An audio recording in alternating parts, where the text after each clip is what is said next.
Maitama High Court was delivered on the 24th of November 2025.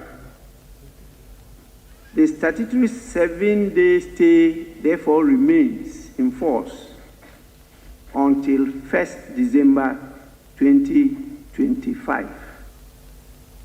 During this period, the High Court's ruling cannot form the basis for the Speaker to instruct the clerk to notify the Electoral Commission that the Pandai seat is vacant.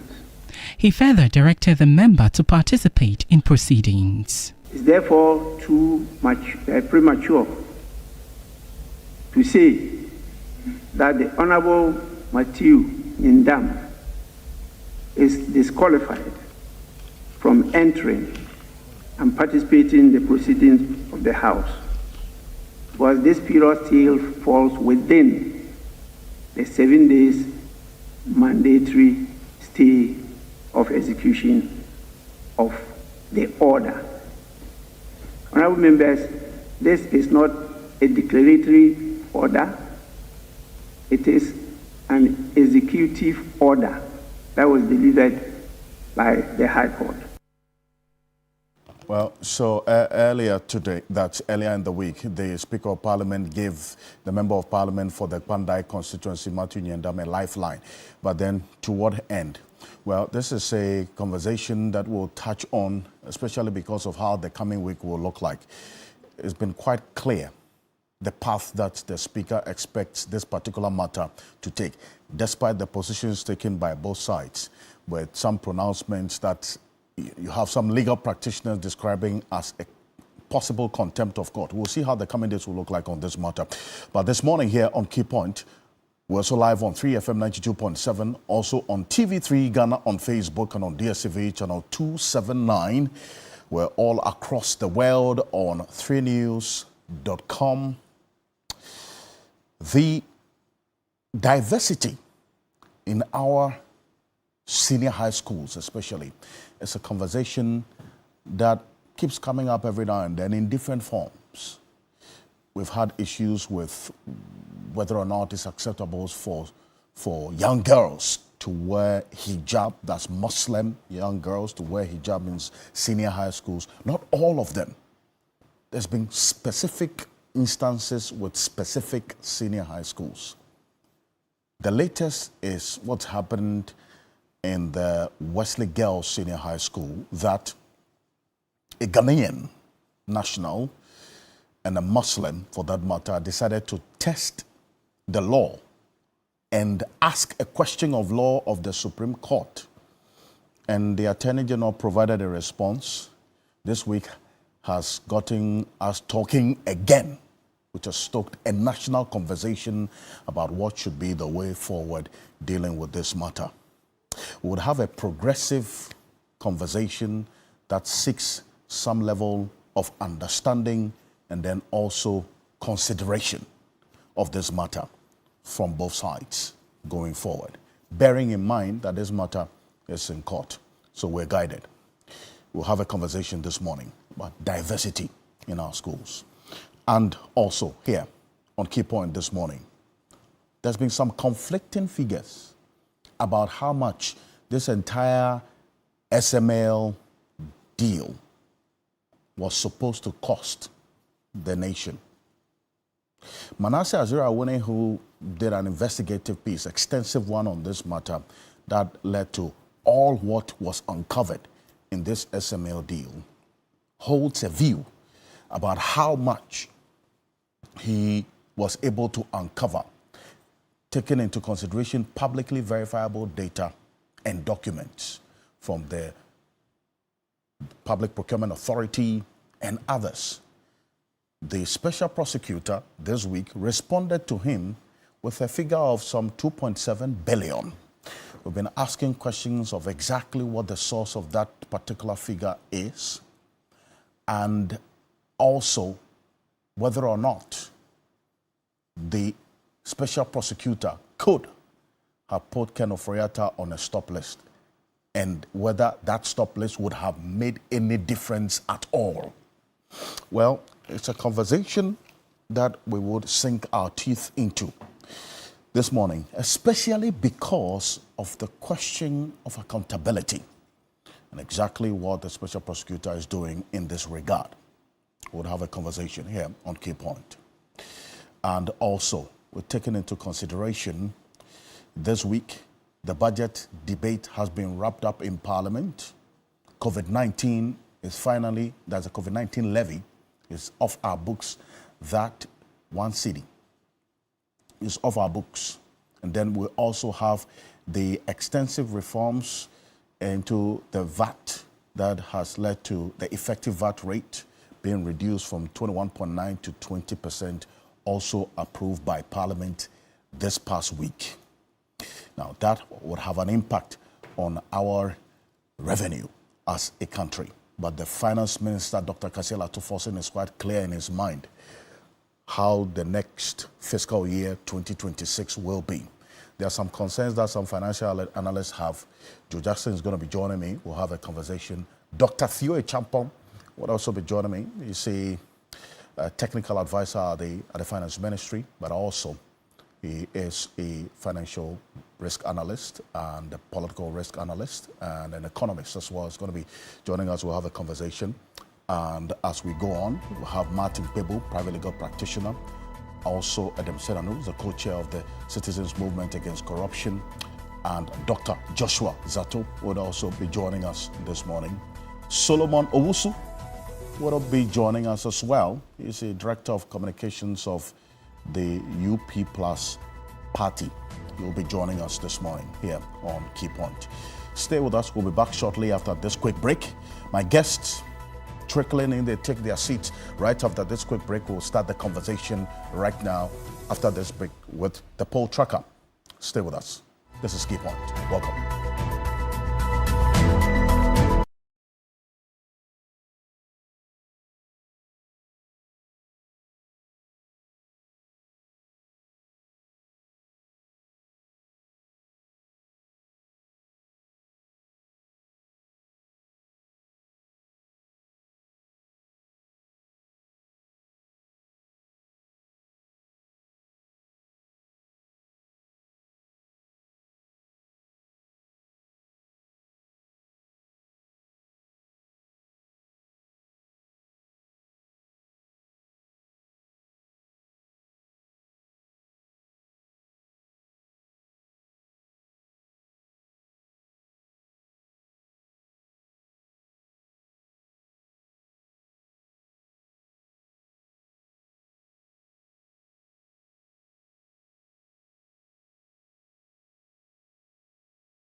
Mr. Speaker, I move that motion number 7 be taken now. I so move, Mr. Speaker. Motion move. Any seconder? Yes, I second the motion. Honourable members, it is for your consideration.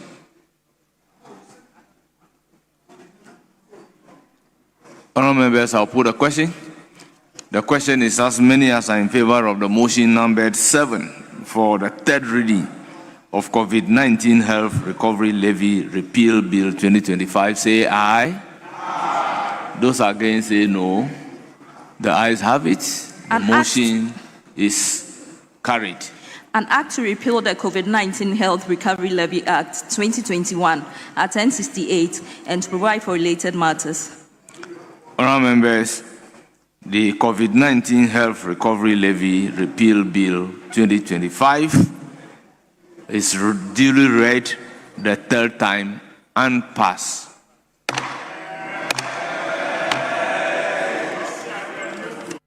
So that effectively puts the COVID-19 levy to death. It's not going to be on our books again.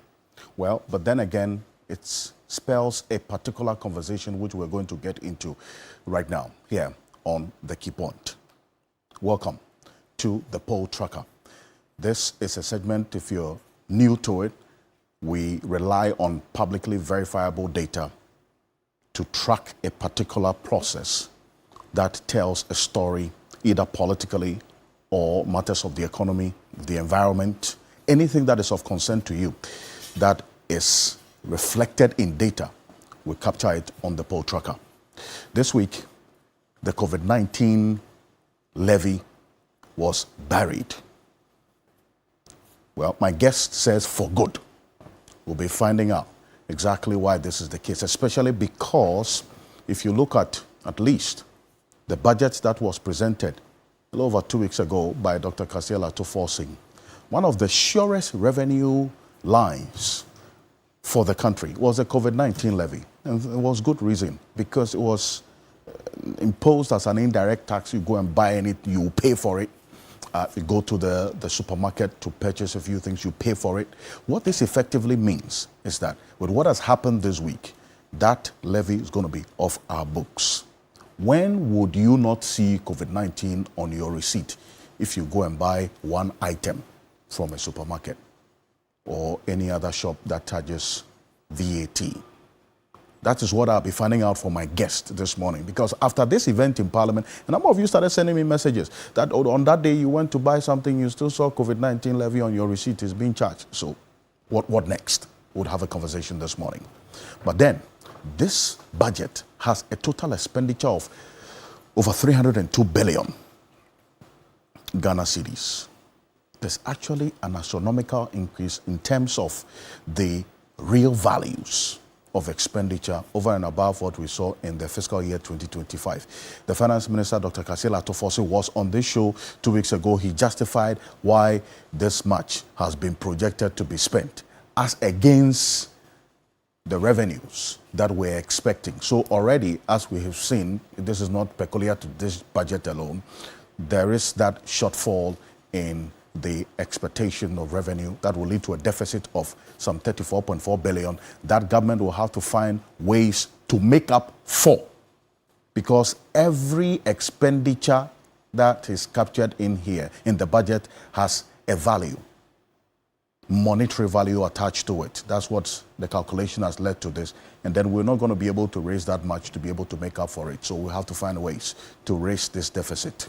Now, that is where the concern is, because then every tax or levy that has been abolished in this fiscal year is taking away something in terms of revenue, money from our national kitty, the consolidated fund, or revenue that could have accrued to the state for other developmental efforts. The COVID-19 levy that has been abolished, apart from that, the Finance Minister did indicate that this is taking away some 3.7 billion Ghana cedis from our books and into the pockets of Ghanaians. That's how we put it. 3.7 billion. That could have come to the national kitty, is going back into our pockets. the effective VAT rate that has been cut from 21.9% to 20% also takes away revenue. VAT on mineral prospecting has been abolished. That was also another revenue stream. And then the Get Fund and NHI input tax that has also been taken off our books. Then you see why this is a big conversation. Right from the introduction of the COVID-19 levy, after COVID-19, and the justification was that we needed the money to fight COVID and then also to resource the health sector. Because after COVID, the justification for this levy being on our books was that we needed revenue to be able to improve the health sector in terms of investment and then also the kind of health infrastructure that we have in this country. That was the justification for it still being on our books, even after COVID had left us. Now it is off, but there was consistent rise in the amount of money that COVID-19 levy was bringing to us because it was a sure revenue stream. You can't go wrong with it. Right from 2021 up until this year, that is going to be off our books. It's been rising from 2.1 billion, give us 2.7 billion in 2024, thereabout, a little over 3 billion in 2025. And it was projected, as you heard the finance minister, this is what is coming back to us, 3.7 billion. The VAT reforms that have been reduced from 21.9 to 20% is also leading to this much as well in terms of the change in revenue that we're going to lose as a state. But the finance minister says it is a good boost for businesses to be able to also ramp up and have the cost of production reduced. But at what cost? And is there a good balance for it? The finance minister is very clear in his mind that the revenue measures that have been put in place will be able to make up for this loss. But Joe Jackson is a financial analyst and the CEO of Delex Finance. Is joining us in the studio. Dr. Tio Champong is a technical advisor at the finance ministry, joining us on Zoom. He is also a political risk analyst and also an economist. We would have Dr. Joshua Zato, Solomon Owusu, they're taking their seats shortly, and also Martin Kpebu, who is also just getting in right now, will be joining us as well in a minute to have this conversation. Mr. Jackson, good morning. Thank you for joining us. Good morning. Good morning. It's good to be here. You're clear in your mind. You still stay that position that COVID-19 had no business still being on our books. It being off was a worthy decision. Listen, COVID-19, the name says COVID what? 19. Levy. Yes. Right? And COVID is now a memory in an important memory, but it's a memory. A levy called COVID-19, mopping up, 2% of all our revenue, has no business being on their tax books. Listen, throw it away. Get rid of it. I'm really pleased that they've gotten rid of it. It was one of the taxes that I would say last year, it was a nuisance tax. COVID-19 levy was a nuisance tax. Yes. But you would not contest the fact that it was one of the surest revenue lines that we had. It never failed. It was always bringing in even more than we projected, isn't it? Yes, but think about it.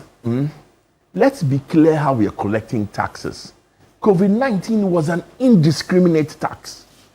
It didn't care who you were, how much you earned, it will hit you.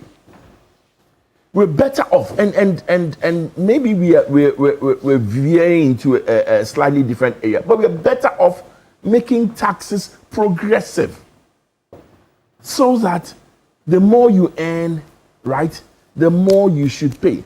COVID-19 was 1%. It didn't care what you earned. Whatever you're doing, you're buying credit, COVID-19 is there. You go to the hospital, COVID-19 is there. You buy food, COVID-19 is there.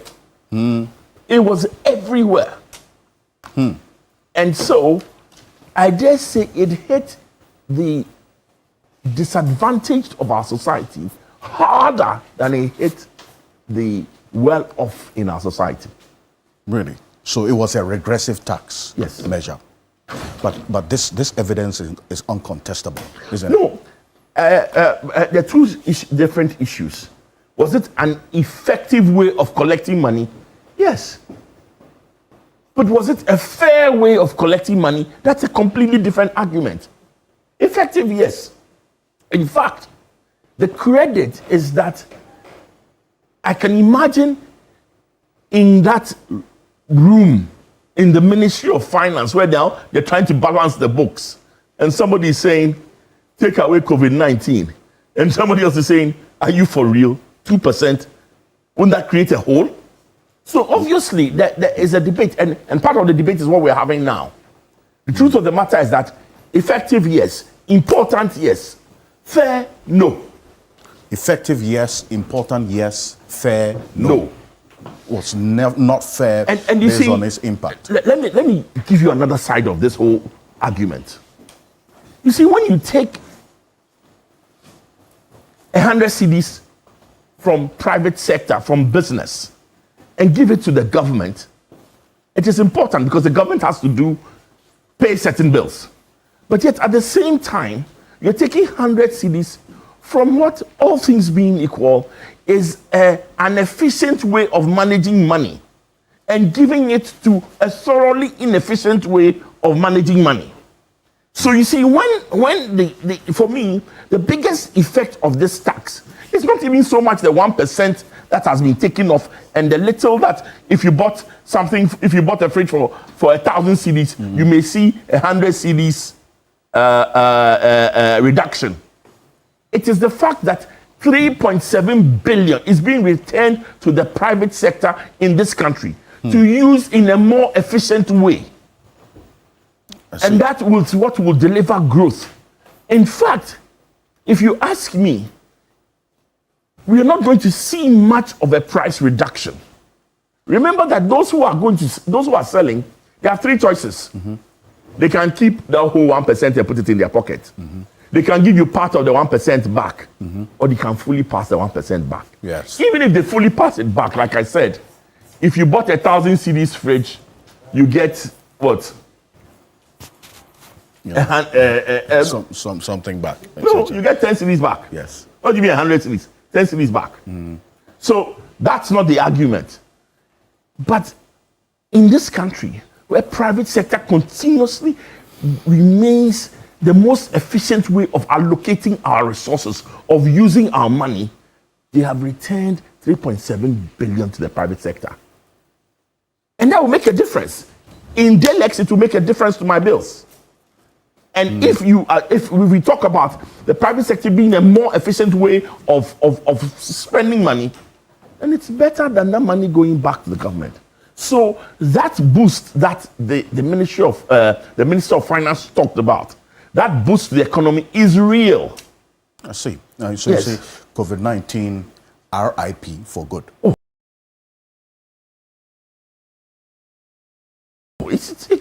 Parliament has passed it. It's gone. The fact that you didn't see it on your... That's the next question. Because a number of our viewers, when we got to advertise it, say, you know what? When Parliament took this decision on that day, when and they say it was COVID-19 repealed, they still had it on their receipts when they went to buy items the day after. But listen... What should be the process? Or what will be the process going forward? Assuming I am whatever institution, right? You have an issue. Somebody has to go into the software that generates the invoices, that generates the receipts, and go and change it to say COVID-19, 0. And it's not just COVID-19, it's even the way the tax is applied. So that change could take anywhere from a week to maybe even in some instances 2 weeks. So listen, we're clear. If you still see it, it's work in progress. I actually should think that in the next week or two, all remnants of this tax should go away. They should be. And you listen, are blowing it away. I'm blowing it away.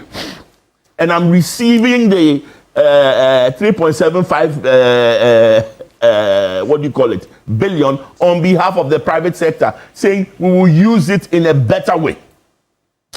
Let me acknowledge the presence of Martin Kpebu, his private legal practitioner. Counsel, good morning. Welcome. Good morning. Morning, Mr. Kanse. Thank you. It's good to be here once again. Ghana's #1 talk show, right? Indeed. Yes, leading and popping the charts. Yes, because the people of Ghana see that this is where we address their concerns, right? Yes, from high cost of living to all the various freedoms. Yes, we should speak and speak in a manner that drives our democracy forward. Yes, so without much ado, once again, let me do the other rituals. We want to thank once again Chief Justice Sophia Akuffo for standing up when Akufo-Addo's governance was bad. And so by doing this, we are trying to encourage more Ghanaians to be objective. Objectivity. Don't say because this is your relation, who is this minister, the president, the director of this institution, etc. That means you can't talk. No. It's not about you and your family alone. It's about the collective, okay? Right. The same goes for Domahini, Osiadeyo, Ajumabedu. Domahini, more fire. We haven't heard from you in a while. That Togbe Afede. Yeah, Togbe also spoke. Togbe even returned the certain allowances. So you see, he empathized with the high cost of living, right? And said, look, let me return the certain allowances. I don't think I need them. That's on the Council of State, etc. And then also, Gamanche Kentucky Teku through the second, the man leading the charges for the return of the Cecilia Dapama money. Okay. Gamanche, Mingabue, trying a bit of my gun.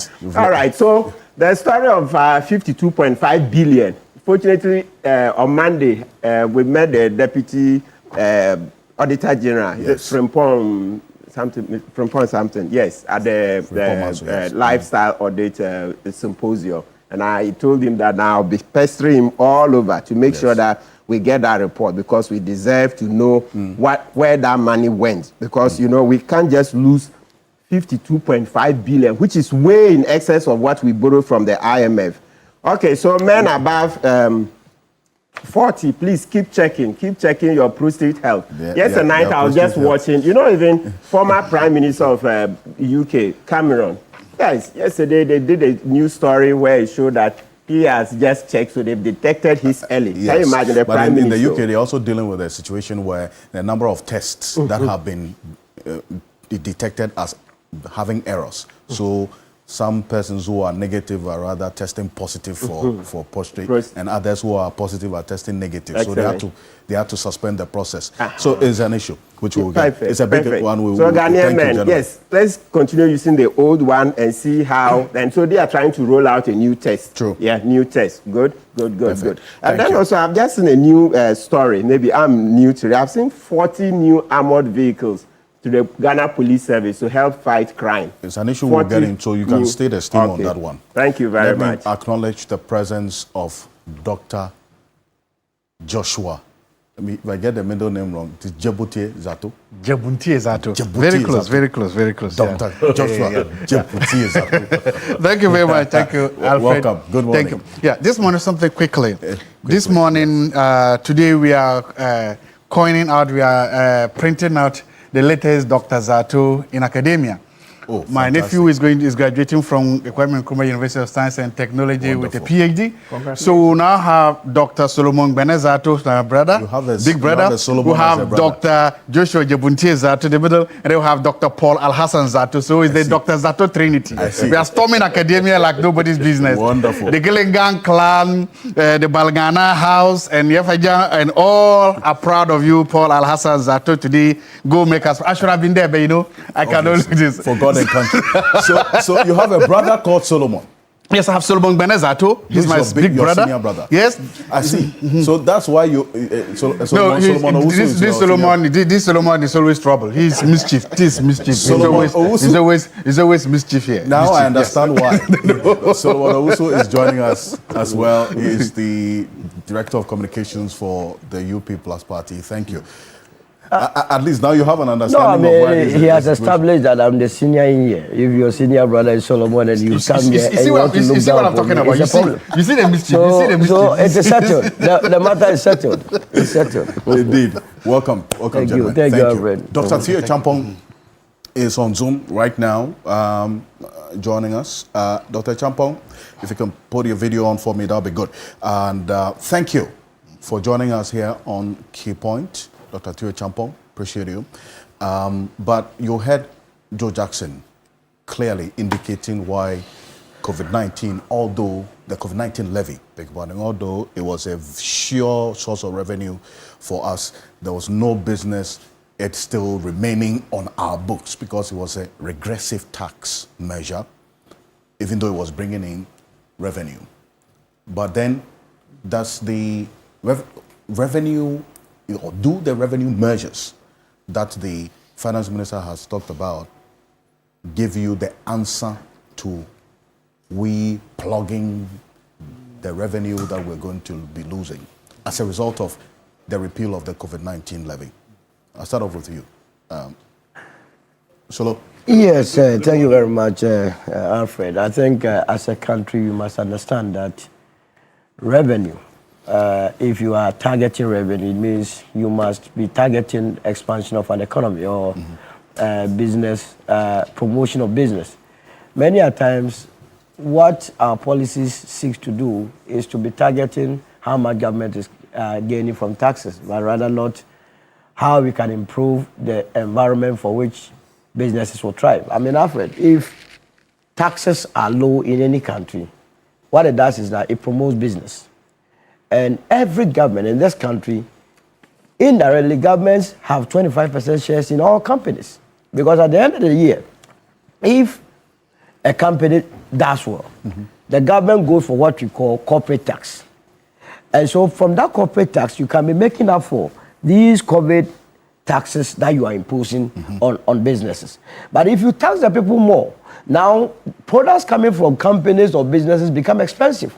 Now what businesses are having high overhead costs, overruns, it translates into their products. And then the products also become very expensive, reducing demand for such products. And ultimately, these businesses collapse. And that is why many a time you find few companies being the ones paying taxes to government and reducing tax revenue. So I'm always for low taxes. COVID-19, as the name suggests, before COVID struck us, there was nothing like COVID-19, and we were surviving. I did not witness or see that impact this taxation brought onto us. And so once we declared the country as a COVID-free zone, that COVID was no more, there was no business whatsoever that this tax will continue to be in our tax books. Well, the justification for it being on our tax books still was that we needed revenue for investment in our health sector to improve on health infrastructure. That's why even after COVID left us effectively, or the pandemic was over, we still had it on our books. I mean, exposés from the Public Accounts Committee, corruption issues that we are discussing, the billions that have been left off the hook, suggest to me that the always rationale we put behind some of these taxes are needless. The money is there. What we have been doing is that we have been taxing the citizens to cover the corruption that we are engaged in. 81 billion from 2020 to 2024 per your own data, according to the Auditor General Department, has been monies lost through corruption. How much did we get from COVID-19 levy? 10 point what? Is it not 10.2 billion? Yes. So how then do you justify you losing 81 billion in the space of 4 years to the 10.2 billion? What you then have to do is to seal the loopholes or tighten areas that leads to corruption. Because if we are able to even have corruption, then we are making about a savings of about 40 billion. We will not need the COVID-19 levy. If we were able to deal with the issues at the national service, 2.4 billion, why would you need the COVID-19 levy? So it is the corruption that is the bane and not the more taxes we impose on the citizenry. And it's the more reason why you have a huge unemployment rate. If you are stifling the private sector, mind you, the private sector is the engine of growth. Any tax you impose puts more restrictions on them. If you stifle them, they will not be able to expand, to take in more people. And that is the reason why the youth are not getting jobs to do. So I am for the scrapping of this COVID-19 levy. Rather, we must focus on dealing with issues of corruption and make sure that the little that we mobilize by way of taxes, we utilize it effectively. Not just corruption, but also even the choice of projects that we do, the costing of it. I've said that I don't understand why, if government wants to engage a contractor in any project, they advertise for people to tender. After the tender process, what prevents any government from posting the results of the tender? So that we know that government said that it was going to buy a flat screen. You understand? Yes. And then after at the end of the tender, the person that won said it can provide it to us at the cost of, say, 1 cedi. Then we know whether indeed in the open market it is costing us 1 cedi. Because many a time government is involved in any project, and it has been shown by activities of benevolent institution and corporate world, MTN and so, that whereas they are constructing 6 classroom blocks at, say, 100,000, government alone goes in and it costs us 2 million cedis. How do we break this disparity? Is it because it's government that is costing that much? But if you begin to publish outcomes of tenders, I tell you that some of these corruption in terms of procurement will go down, and we will make savings, and we will not have to tax the people that more. COVID-19 levy was a regressive tax. That's the analysis that Mr. Jackson put out there, although it was a sure revenue measure. Dr. Zato? Thank you very much. I'm not surprised that Joe Jackson is against it. Joe Jackson is one of the biggest players in Ghana's version of the Wall Street, and they never liked high taxes. So they just don't. It just comes with the environment. So they would never like high taxes. So no matter what, in fact, they will not. If they have their way, they will not even pay taxes. So we've seen. No. I'm saying philosophically, ideologically, that is how it is. Most of the big players in Wall Street and in Ghana, it's high street. No, it's high street, right? The equivalent should be high street in Ghana. They don't like high tax. So I can understand that from that philosophical ideological position. But 3.7 billion, I wouldn't have thrown it away. Especially considering that the government in power, they are social democrats. The government has some very, very big projects that they want to execute. Take Big Push. This money could have done amazing with the Big Push. I wouldn't have thrown it away. 2, take right now, apart from the amount of money you need to complete all the projects in the Big Push, you also have a serious problem of farmers all over the country. The Minister of Agri said that he released 100 million cedis to buy food stock, and it finished in 3 days. It finished in 3 days because there's so much to buy. The president gave a directive for all schools and others to buy this. So I would have, again, put this money into that to make sure that the farm, you know, but today there's a lot of cereal, maize, rice, beans, all over the markets, even in Tachima market, in all over the place, in Tumu market, in Chala market, in all the places. The farmers cannot sell, and the price, in fact, it's about 300 cedis. The price is so low, they cannot sell, and even they don't even have people to buy. I would have given some of this money to buffer stock, and I would say mop up, because the 100 million was not enough. The 200 million they are bringing will not be enough. I would have done that, given it to buy, so that these farmers can reinvest it. It creates jobs directly. You were talking about jobs directly. A lot of the youth in where I come from, the Sala West, have farms. If you see a teacher, he has about 2-3 acres. You see a nurse, he has about 3 acres. All of them have farms. And that is another employment source of income. So I would have also put this money to that. I wouldn't push away. But at what cost? Let me phrase it for you. Has its own impact. There's something called the Ghana Integrated Iron Steel Development Corporation. It is cash stuff. They didn't get enough money in the budget. Look, they have found, what is the name? Iron ore found in Sisala East, Ote region, Western region, Northern region, other places. Imagine you had committed a lot of this money into that. Most of the people that are now doing Galamsey could have found other places to go and work. You'll be creating jobs, you'll be getting iron ore, and you can then increase the value chain of the iron ore to get it done. So my point is that there are so many other things you could do with this amount of money instead of just putting it. So give more money to the Ghana Integrated Iron Steel Development Corporation, put more money into the Big Push, put more money into free HSS, because again, social democrats are tax and spend politicians. They should tax and spend to expand the economy and to so free. That is what I would have done, because the question you are asking is, and you ask some very genuine question. If we let this money go, there's always this economic theory that a rising waves tide lifts all boats. That is what he said. That if you so the economic idea is that if you lose taxes, businesses will, with lower taxes, they will invest in the economy. And then when the businesses do well, it will lift everybody. We said it doesn't happen like that. They get the tax breaks and they use it to buy back shares. They used to do other things. They don't invest. So there is that. In fact, that theory, that economic principle of a rising wave lifting all boats, has also been challenged. It's always something that is favored by the political right, liberal conservatives, and then they like. So for me, I'm surprised that Social Democrats are letting this amount of money go, considering the big projects they want to do. 24-hour economy, Women Development Bank, the big push project, shoring up the free HSS. I wouldn't have done that. Maybe I would have reduced the rate to bring it on, but I wouldn't put this money away. Okay, well, Dr. Teo Champong is a technical advisor at the Finance Ministry. He's a political risk analyst. Dr. Teo Champong, good morning. Thank you for joining us. Good morning, Alfred. I hope you can hear me, and my apologies, I'm not on video because that's perfect. I'm not that great. I acknowledge that. That's okay. But you heard Dr. Joshua Zato there, and with all the reasons espoused, is there enough justification for the COVID-19 not have been off our books? He's looking at how much is taking away from our revenue basket, and also the projects that have been outlined to be executed by this administration in the next fiscal year. Is that a justification enough? No, I don't think so, because look, math, and it's not just revenue. Look, the people of this country have suffered enough, especially the last couple of years. When you look at the cost of living crisis, the financial crisis that we went through, the debt restructuring, and all manner of other things that have happened to people in the country.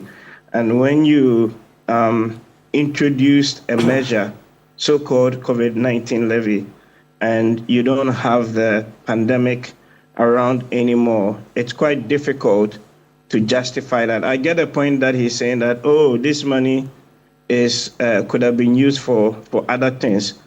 But the fundamental premise of the tax or the levy was to help address issues or the health-related aspects of the pandemic. Look, when you come to taxation, there are four, call it core principles or canons. Anybody who studied tax law or tax economics will tell you. Taxes have got to be, one, efficient. They've got to be, number two, equitable, number three, transparent, and then number four, they've got to be easy to administer. When you look at our overall tax structure when it comes to VAT, we had a combination of straight levies, and then we have and then the VAT element in it. And what that did was to create a lot of distortions, within the system. So it had become more or less inefficient. It had become inequitable. It was not transparent. You could argue that, on the fourth point of administration, maybe relatively easy to administer. But remember that you are competing also against your peers within the sub-region. You want to be able to attract investment.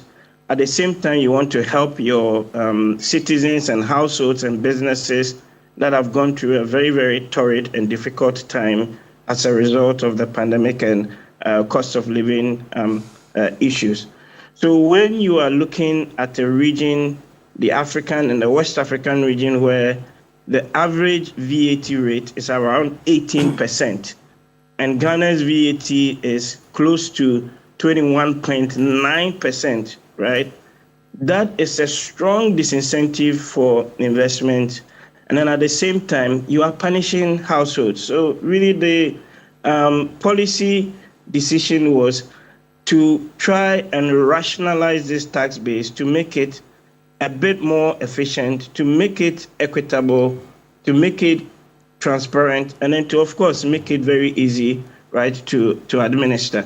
So when you then go into the mechanics or the details, what really is being done here is to try and scrap the tax, put the money directly into the pockets of citizens, put the money directly into the pocket of businesses, so they can, better plan and use that to do other things. The the argument about government losing revenue is neither here nor there, because at the end of the day, you want to support businesses, you want to support households, and there's nothing better about doing that than pushing the money directly into their pockets while you broaden the tax base, and allows you to also sort of compete, right? And the beauty of this again arrangement is not even just the COVID-19 levy. If you read the budget very carefully, there's also a proposal, right, to increase the registration threshold for VAT from 200,000 to 750,000. Yes. For a very long time, these thresholds had been kept very low and had not been adjusted in line with inflation. In other words, in real terms, when you look at those thresholds, they were very, very small, and many businesses were being forced into becoming eligible for tax when they should not, and the cost of compliance goes up, right, for them. So when you increase this threshold, you would broaden it, you improve the means of raising, you broaden it, and you allow, the businesses some of the exemptions that are given, and overall you improve, right, the ease of, administration. Again, there's also the decoupling, right, of the GET fund and then NHI levies as well, right, from the overall tax base. So what this again allows you to do is that anytime you go and buy something, if you are a businessman or a businesswoman, you can claim the input that tax, right, on that amount from the output tax that has been paid. And this, for me, is a much fairer and better way of going about things, because hitherto, your GET fund, your NHI levels were not part of what you can claim as part of the input-output system. So overall, when you actually work out the mechanics, what you see is that you might be losing a little bit of revenue, which for me should not even be an argument, but rather you are pushing money into, the real people within the economy. And that helps to ease some of the cost of living pressures and also improves your competitiveness, right, as a country, given also the fact that there are comprehensive reforms that are also taking place on the tax front. So again, it's not just VAT. There is the Income Tax Act, the Customs Act, the Excise Duty Act. All of these things in the coming year are all going to be further reformed to again promote, equity.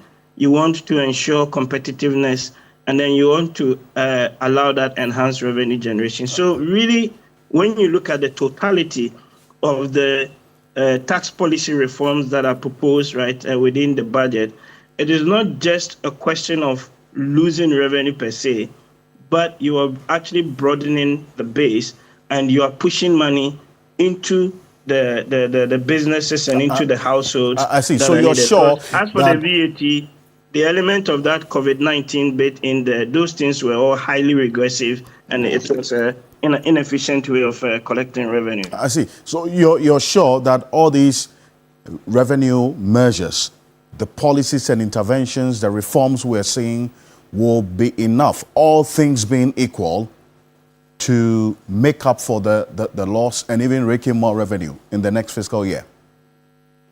So if you look at the budget and you look at the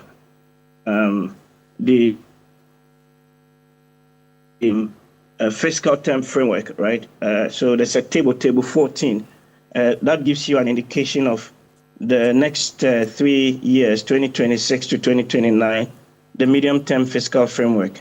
And if you look at what the proposal is to raise revenue, total revenue and grants is actually 16.8% of GDP, and then the expenditure side is 18.9%. If you do an analysis of the data and you go back the last 5, even 10 years, consistently, when your revenues, for example, dip in a particular quarter over the course of the year, we've always had to make a corresponding adjustment on the expenditure side. That's one thing. Number two, if you look at the revenue as a share of GDP, which I've just mentioned, the proposals in the 26 budget are not radically different from what you have in the 25 budget. So in the 25 budget, you're looking at around 16% of GDP. In the 26 budget, you're looking at going up to 16.8%, right, of GDP. And then over the medium term, that stabilizes around 17% of GDP, which is where we ought to be, and it can even go further up. So the different measures that have been proposed to sustain revenue, the tax compliance efforts that have been going to be pushed through, the reform efforts that is also going to go through, cross-border transactions, digital platforms, the introduction of the electronic fiscal devices. So basically, these are sales registers and billing machines,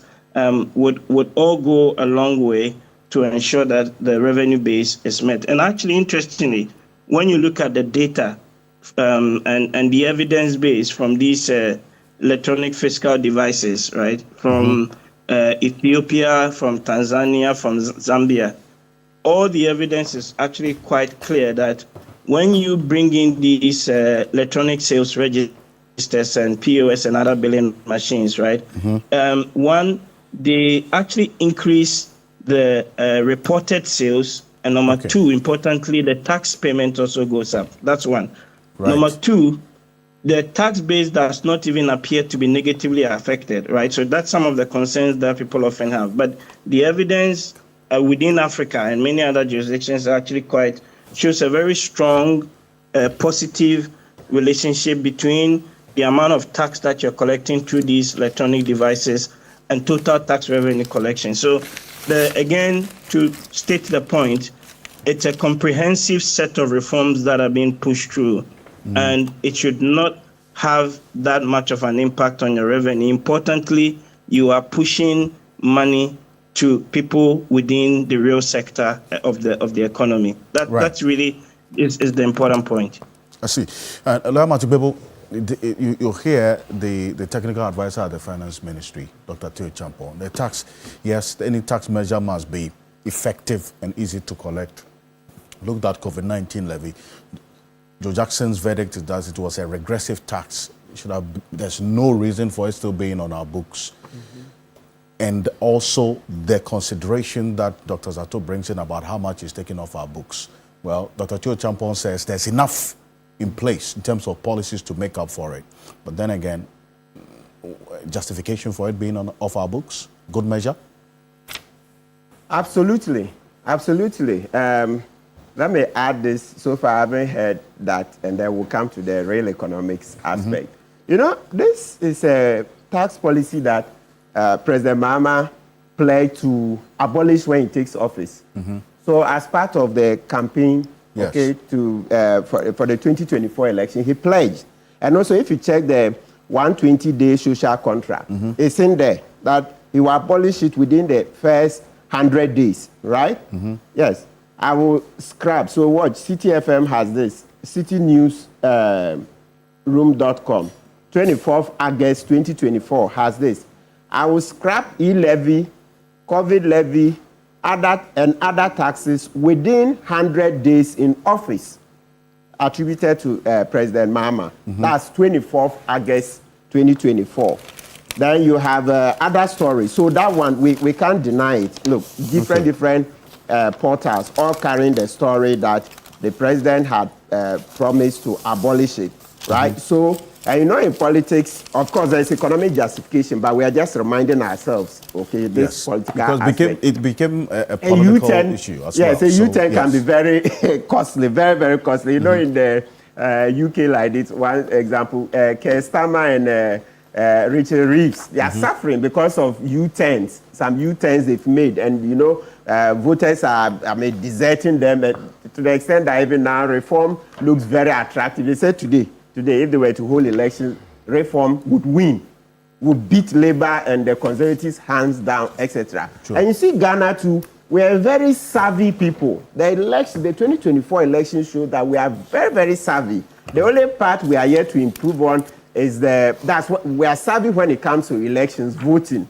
The part we are yet to improve on massively is in between the elections, getting up to demonstrate, getting up to shout, show the anger. We don't tend to show too much of it. If you look at how we stomached Akufo-Addo's misgovernance, etc., then it tells you that, look, we need to do a lot more in terms of showing that anger. There is a huge deficit because if we were a bit aggressive, we could have stopped Akufo-Addo. As a nation, we could have. But because most Ghanaians are, laid back, oh, my wife and kids, every time my wife and kids. Hey, and even if you came here to talk, then they say, hey, these people are wicked, they will kill you. They fear.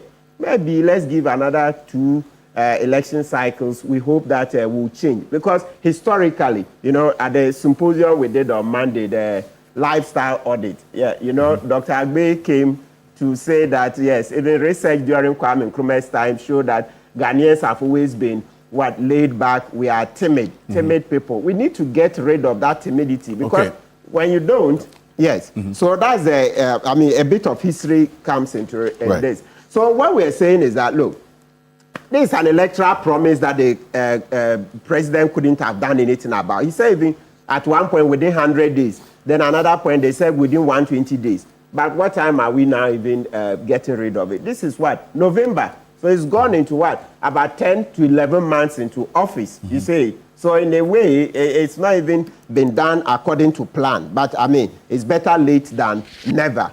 So now let's come to the other aspect, the economics, after the politics. And sometimes a budget is a political statement too. Look, if you read well, they will tell you that a budget is more of politics than even economics. So that's to say that you make sure that the economics speak to the politics. The economics cannot just hang in the air. Because if you did that, you lose your people. You would lose your people if your budget doesn't talk politics. It doesn't come in a manner to help alleviate the cost of living, etc. That this Dr. Tio Acheampong is mentioning. Because that's a key thing. Last year, by this time, we're railing. Cost of living is high. Cost of living is high. Cost of living is high. So how else would we help to alleviate the cost of living than by scraping very regressive taxes? So when we say regressive, maybe for the younger ones who don't understand, what we mean is that the tax is said that everybody will pay the same, a percentage, irrespective of whether you earn 1,000 Ghana cedis a month or you earn 100,000 Ghana.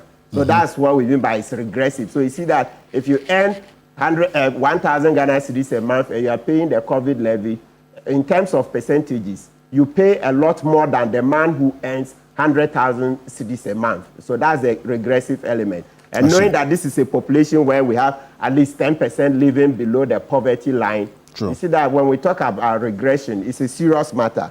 Right. So now looking into the budget, the reason, and you see, we will not make that mistake. The government that is seized with all the facts, knowing how much they expect to raise, we are going to raise about 224 billion in taxes. It means that it has done its homework, done all the calculations, and sees that even with this, scraping the COVID levy, we are scheduled or we are projected to raise 224 billion in taxes. And Mr. Usu made the point earlier. If we use what we collect judiciously, it will go very far. But if you collect a lot of money and it's not used judiciously and corruption takes a huge chunk of it, etc., then you neither went nor you came, like we like to say. So I support Mr. Owusu's statement too that it's about using the little that you have, all right? Yes, you look at non-tax revenue for next year, we're going to raise 27 billion, other tax revenue 14 billion. Then grants, you see how our economy is changed now. Grants will bring us, 3 billion, right? Now, I think the time we were in school, those days, the budget used to show a lot of the grants rather supporting the budget. Yes, that was the structure of it. If you ask, I went to business school, my first degree, School of Admin. Yes, I remember the professor, is it Kofi Sapta? I forgot his name. He would come and the budget analysis. What kind of budget is it that you need a lot of foreign donors, development partners to prop the budget? But I see over 20 years on, we are making a huge progress where grants, etc., have reduced markedly rather than those days. Me looking at the budget and the fact that there is a huge drive to raise more revenue and that there will be growth in ICT, right? Growth in ICT, growth in the finance sector, growth in agriculture. I believe they've done enough modeling. So for the government to say, look, this must go, they mean what they really mean. And that's why they are walking that talk. Because if they knew that it will not work at all, then they would come and then apologize and say that, oh, can we rename it? But to the extent that they say it should go, it tells you that, yes, this is a tax that must go. Yes, somebody's reminded me, one of the professors, Kufinti, then there was the one who used to teach microeconomics and that. Yeah, he was a deputy manager for OmniBasic and that. Yes, okay. So just going forward, looking at it, I believe that the government will not score an own goal. Reading the budget and how we propose to raise taxes, if they couldn't have done it, they wouldn't have scraped it. And this is Dr. Zato. If you check, the internet doesn't forget. Your own Dr. Bawumia is said to be one of the persons who would have scraped the COVID levy. That's what is there. Google it. Bawumia himself promised. So today I don't know how Zato is arguing. I'm not arguing against your own Bawumia. The man is a man of his own mind. Hook, line, and sinker. Lock, stock, and barrel. You never would depart from what Bawumia says. So today, it's gradually running away from Bawumia. And this is coming from a neutral. This is coming from a neutral. You are supposed to be a neutral. You are taking shots at me. Let me make this point. No. I agree. Hey, listen, I'm saying this. Your position yesterday. I am capable of sitting here and saying that I can articulate an idea that is completely independent from this. I told you, politically, ideologically, and philosophically, I am center, right, liberal, conservative. Okay. So I should be the one articulating for lower taxes by my ideology facing. But I've told you that I am also what? Principle, and I'm understanding. I've told you things. You're a man of your own mind. I've just said that's what I'm saying. So ideologically and philosophically, I should be for lower taxes, deregulation, smaller government. That is what I should be espousing. But I'm saying that our democracy can also and ought to also be what? Empirical. That also means that I've seen government struggling. Look, this is regressive. The D-levy, is it regressive or not? The D-levy, the 1 cedi tax on fuel, is it regressive? Yes. So, and exactly, and I've made the same point. So, what is the principle then? Are you against regressive taxes? Then why do you bring D-levy? The same thing they did. The first budget came out, say you remove this, then Nicodemusly, and in the night through whatever you push through D-levy. So I'm saying that this thing you've done it now because of, and I'm happy you said it. A budget is a moral document. A budget is a political document. So you made a political promise, you do it. But I'm saying you watch. You will see that one hot middle of the night, another tax will be passed through Parliament through an emergency, because that was what happened. That will depend on, we have to be vigilant. In yes, I said that. So yes, I'm agreeing. You will see me espouse ideas and opinions that are different from, because again, I have and I'm capable of doing that, and I will always do that. Okay, thank you. Yeah, so wrap up also. As I said, there's a high cost of living. It's not as if it totally disappeared. Yes, this year the bumper harvest has helped to ameliorate it a bit, but we still meet people and they're still crying that the cost of living is so high, cost of living is so high, cost of living is so high. So this is a good measure to help bring down the cost of living, because everywhere governments seek to what? Reduce the cost of living, because that's what Article 36 of our Constitution requires of our government. Article 36 of the Constitution says that government must what? Manage the economy in such a way that we have better welfare for all of us, create jobs, etc. So for me, as I've said, once the government has all the facts and is better informed than us, I shudder to think that they would just want to score an own goal, remove a tax that they cannot afford to. You remember, and I even remember, earlier in the year, yes, people were saying no, it should be removed far earlier. Yes. Then they said no, they needed a bit of time to adjust. Yes, I think earlier in the year, because people kept saying that no, it must go immediately. It must go immediately. And then the government said no, they needed a bit of time to during adjust. the media budget. Yes, exactly. So this is the time. This is the time. So let's do it, because a government that doesn't protect its citizens, a government that doesn't care for its citizens would not make it past would not make it past the next election at all. No, it won't make it. Because citizens will say, you haven't ameliorated our suffering. It's all about the cost of living. Excellent. It's all about the economy. Excellent. It will be about the economy in 2028. Mr. Okansi, that's no doubt. Before I just land, somebody just sent me a text. They said today is the president's birthday. We'll do that when we are ending. Yes. Okay. Thank you. Mr. Jackson, you see, you had raised concerns that in as much as, yes, it is regressive, there's really not much impact this would have on our revenue streams, taking into consideration all the analysis and then also what Dr. Tue Champong had pointed out. But you had concerns about whether or not the revenue measures would accrue as much as has been projected. And it's all predicated on the Ghana Revenue Authority's own efficiency in being able to collect at least domestic revenue, isn't it? Yes. First of all, let's be clear. We're talking about what? 3.7 billion. Mm-hmm. That would work out roughly to about 115 cedis per Ghanaian. Give or take maybe 450 to 500 cedis per household. Whereas that won't change lives, it is not also to be discounted. But the real challenge is this. We've got very aggressive revenue collection targets to keep our budget deficit at the level at which we want to. Because remember, once again, there's a huge difference between how much we want to spend and how much we want to bring in. The challenge is that if we don't make sure we meet those revenue targets, then we would run into problems. Then, unfortunately, you may see the COVID-19 levy resurface under a different name, under a different label. But the important thing is that we should make sure that the aggressive revenue targets we've set are upheld. And so the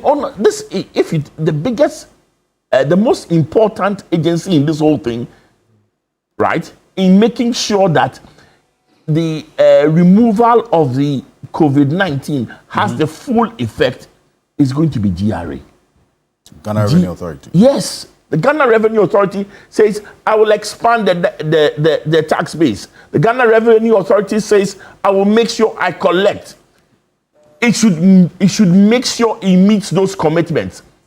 Let's make sure that those who are at the helm of affairs at the GRA are held responsible.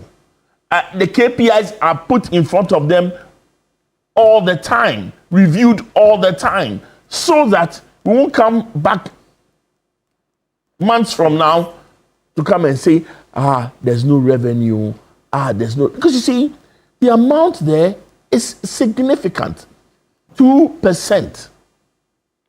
3.7 billion. How much did even oil 1%? Royalties bring us? You mean the COVID levy? The COVID levy 1%. The COVID levy 1% was a significant. It was a short banker. 2%. One levy, one seemingly innocuous line item brings 2%, and it is as high. It even challenges how much we got in oil royalties. So if that hole is going to be created, if that hole is not going to be structural, then GRA must perform. Then the other measures must happen. So we're saying we're happy to take the 3.7 billion being handed back to Ghana. We're happy for households to take home to get a relief of anything up to 400, 450 cedis, even 500 cedis per household. But let's make sure that those that are responsible for bridging that hole do their work. Let's hold them responsible. Let's not take it for granted. And it's the same thing. If you were running your business and you had a sales team and you had some aggressive targets for the sales team, you won't let the sales team go to sleep whilst you are spending money. You will say, sales team, I've put a budget together. The budget says I will spend so much. Make sure you bring in the revenue required. In this case, we're saying, whilst we want to scrap nuisance, levies, and taxes, let's make sure we also block nuisance leakages so that we won't come back months from now and come and sit here with a long face talking about a new tax with a new label. The leakages including corruption, isn't it? Definitely. One of the major leakages is corruption. One of the major leakages is smuggling. Another major leakage is the tax freebies we give to other companies and never give to Ghanaian companies. All those leakages must be watched, must be kept, and GRA must expand the tax net. And finally, Dr. Joe Champon, I'll give you the final word on this because a lot of the expectations on the Ghana Revenue Authority, they've announced some ambitious, interventions and projections going into the year, tax education, and then that would lead to the tax expansion. Because as for the expansion of the tax net, I've been hearing this since I was born. We've been expanding the tax net for only God knows how long. It never happens. So what is going to be done differently? No. I mean, look, you're right, and Uncle Joe is right. A lot of work has to be done by GRA and the other state agencies to ensure that the revenues do come in and indeed come in. But what also gives me assurance and comfort is that if you go and look at the data, again, historically, and you look at specifically even the 2025, data, the fiscal data, just for the half year, and this data is publicly available on the Ministry of Finance's website, so anybody can cross-check. But in the 2025 budget, the expectation was that we're going to do 224 billion Ghana in terms of taxes. So that's roughly 16%, of GDP. And then if you look at the breakdown of that in terms of the half year, projection. So as of half year, we were expecting to have done 121 billion, and then the provisional numbers is around 115 billion. So that's 8.2% of GDP. So the point is that as of half year, you had 8.2% of GDP.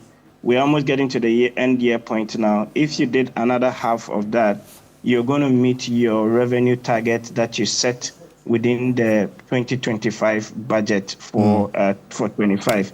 And you could do a similar analysis going all the way back the last few years, and you would see that consistently we've been closer to meeting the revenue targets. And so for sure, I think, yes, a lot more needs and must be done from the part of GRA on the various measures that are being implemented, some of which I have mentioned, and also importantly, the tax reforms that need to complement this, the income tax reform, the customs reforms, the excise duty reforms, all those things that would help promote equity, competitiveness, and kind of improve compliance across the board. All those things, would and must be done. But the point is that we need to be able to raise and finance our own development activities, while at the same time supporting individuals and supporting households. So yes, the tax measures may look aggressive within the budget, but from what I have seen and some of the historical data analysis I've done, is actually not really out of gear or out of shape in terms of where we need and must get to as a country, even compared to some of our peers. The revenue base as a share of GDP definitely has to to go up to around the 17%, 18% over the medium term. Thank you. Dr. Theo Champong, thank you very much for joining us. He is a technical advisor at the Finance Ministry and also a political risk analyst. He's an economist as well. Dr. Theo Champong, appreciate your time. And you're also live here on Key Point on TV3. We're live on 3FM 92.7. Also on TV3 Ghana on Facebook and on DSTV channel 279. We're all across the world on 3news.com. We're on the Voice of London radio in the heart of the city of London and Voice of London television on a number of radio stations across the country as well. Now, do you suspect you didn't get the right amount of fuel when you go to the pumps to buy fuel? Do you have issues about the quality of fuel you buy? Or did you experience bad customer service at the filling station or the fuel station? Don't stress. The National Petroleum Authority is here to assist you. Reach out to them, call them on their call center number 0302 550 380, 0302 550 380, or feel free to walk into their head office located at Jowolu off the N1 highway or any of the regional offices to make a complaint or inquiry. That is, if you detect that you've been shortchanged at the fuel station or the fuel they gave you is a bad one. Now, if you experience any of these issues at the filling station, you have up to 48 hours to report it. National Petroleum Authority, where customer care meets excellence. Well, talking about expectations, this week there's been a lot about whether or not the SML deal, how much it cost the state and how much a special prosecutor says it has saved. They put some figure of $2.7 billion that it says it has saved the state. That's what the special prosecutor's office put out this week. This was in response to a post that Manasseh Azure-Awuni, investigative journalist, made. In fact, there were now questions about exactly where this $2.7 billion is coming from, the source of that money or that amount. And then also we're asking questions about whether or not the special prosecutor could have put Ken Ofori-Atta on the stop list. That's one of the issues that Manasseh Azure-Awuni, who is joining us right now, also put out earlier in the week. That leads us to our next conversation. But let's establish the basis for this conversation with that conversation that the special prosecutor, Kessie Jabeng, had with Kwaku Sintim-Mensah a couple of weeks ago, stating a number of things. In fact, it's almost a month, stating a number of things regarding how Ken Ofori-Atta got out of the jurisdiction and what he couldn't have done because of the circumstances at play at the time. Take a look. We didn't watch him leave. We were powerless. That is the truth. We were powerless. We saw him leave, but we couldn't prevent him from leaving at the airport. We didn't watch him leave. We were powerless. That is the truth. We were powerless. We saw him leave, but we couldn't prevent him from leaving at the airport. We didn't watch him leave. We were powerless. That is the truth. We were powerless. We saw him leave, but we couldn't prevent him from leaving at the airport. We didn't watch him leave. We were powerless. That is the truth. We were powerless. We saw him leave, but we couldn't prevent him from leaving at the airport. We didn't watch him leave. We were powerless. That is the truth. We were powerless. We saw him leave, but we couldn't prevent him from leaving at the airport.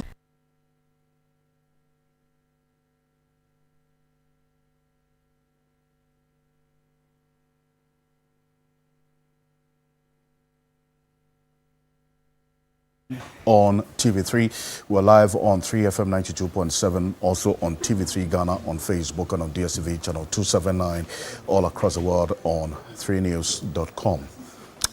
Manasseh Azure-Awuni is investigative journalist. He's joining us on Zoom right now. Manasseh, good morning. Thank you for joining us. Hello, Manasseh. If you can unmute for me, I don't know what's going on. All right. Yes, I can hear you. Perfect. Perfect. Thank you. Good morning. Good morning. Thank you for joining us. Thanks for having me, Alfred. Perfect. Now, you put out a post asking a number of questions of the special prosecutor earlier in the week. And this was a direct response to you from the Director of Strategy, Research and Communications of the Special Prosecutor's Office, Sami Darko Esquire. He says, Chief Manasseh, stop pretending you understand the work of the OSP better than the OSP itself. That the facts you have put out regarding when they left the country, and you're talking about Ken Ofori-Atta and one other in this SML deal. The fact you put out about when they left the country only confirmed what the OSP has consistently stated. They traveled while Nana-Addo was president, and it would have been pointless to attempt stopping Ken Ofori-Atta when the presidency had already granted him clearance to travel based on medical grounds. Says it was pointless. The special prosecutor never said he wrote to the security chiefs at the time to stop him. He said it was pointless because his cousin, the president, had already cleared him to travel. And he had also written to the incoming chief of staff stating that anytime he was needed, they should invite him and he would return. So there was an assurance from Ken Ofori-Atta that anytime he is needed, he will return. As to whether there was good reason to rely on this assurance is one conversation we would have. He says, in any case, the heads of institutions at the time had refused to cooperate with the OSP on several occasions. Your argument about the travel stop list is immaterial, and this matter involves an extradition process, which is fundamentally different from the routine stop list that you talk about. That's the first issue I want to deal with you. Manasseh says you had questioned why the OSP, whether he could have put Ken Ofori-Atta on a stop list or not. Well, the response to you is that is immaterial. There are two different things you're talking about here. Questioning your understanding of what the process is. Does this response answer the question you put out in this post earlier in the week, Manasseh, specifically asking questions of the OSP? No, it doesn't put or give the right or satisfactory answers to the point I made. Mm-hmm. And what I put out was not an opinion, largely facts I gathered.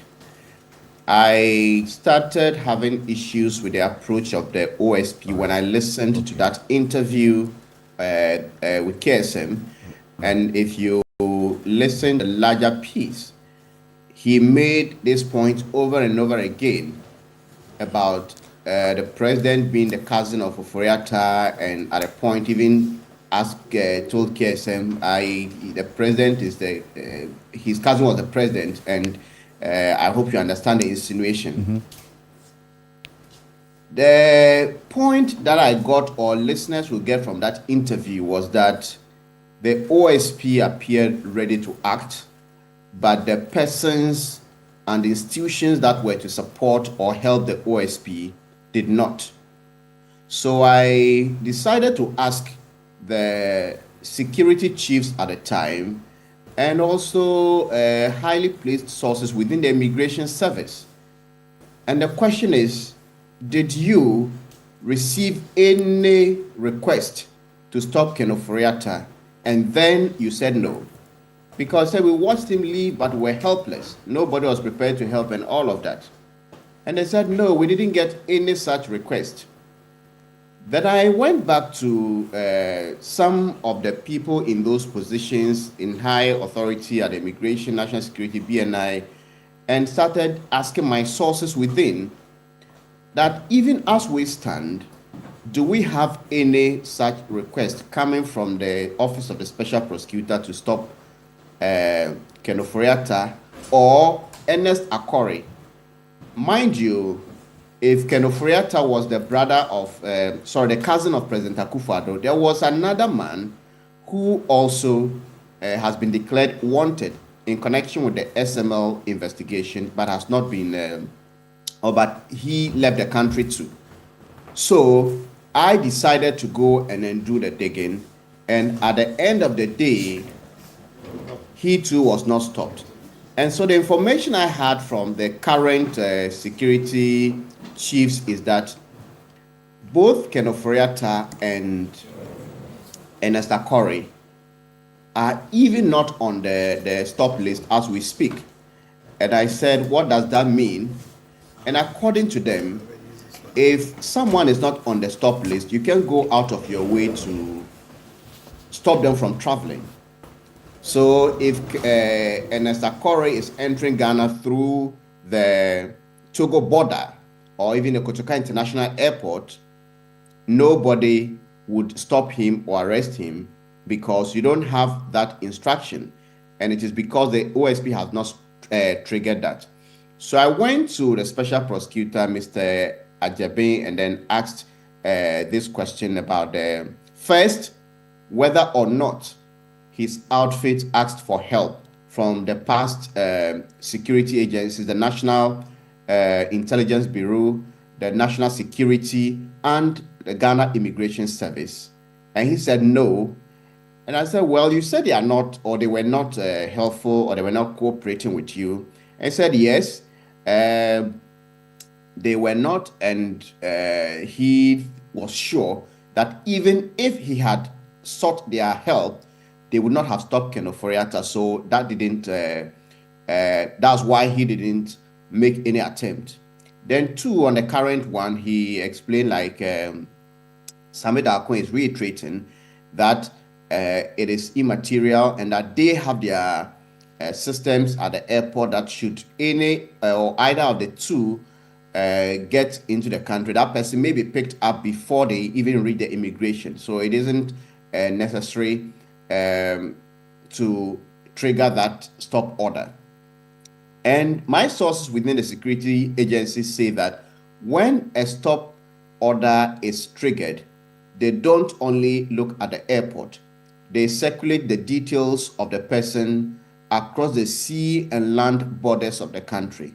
So that if the person knows that they are coming through Kotoka and would have a problem, they may go through a Lubo or Aplau or Kulungungu, and the security agencies will pick them up. So this is the response that has been given. And I think the most important or some revelation they also gave there is the fact that when these people were leaving, the Ernest Akori, they didn't even know at the time that he was a person of a person of interest or a suspect. They didn't know. So I got some details about when Ernest Akori left the country, and that the details are that he left Ghana on November 19th, 2024, and then he traveled to New York on Delta Airlines flight 156, and he went out through Terminal 3. And I also found out that Ernest Darko Akori, who has been declared wanted together with Ken Ofori-Atta, is a holder of a US passport.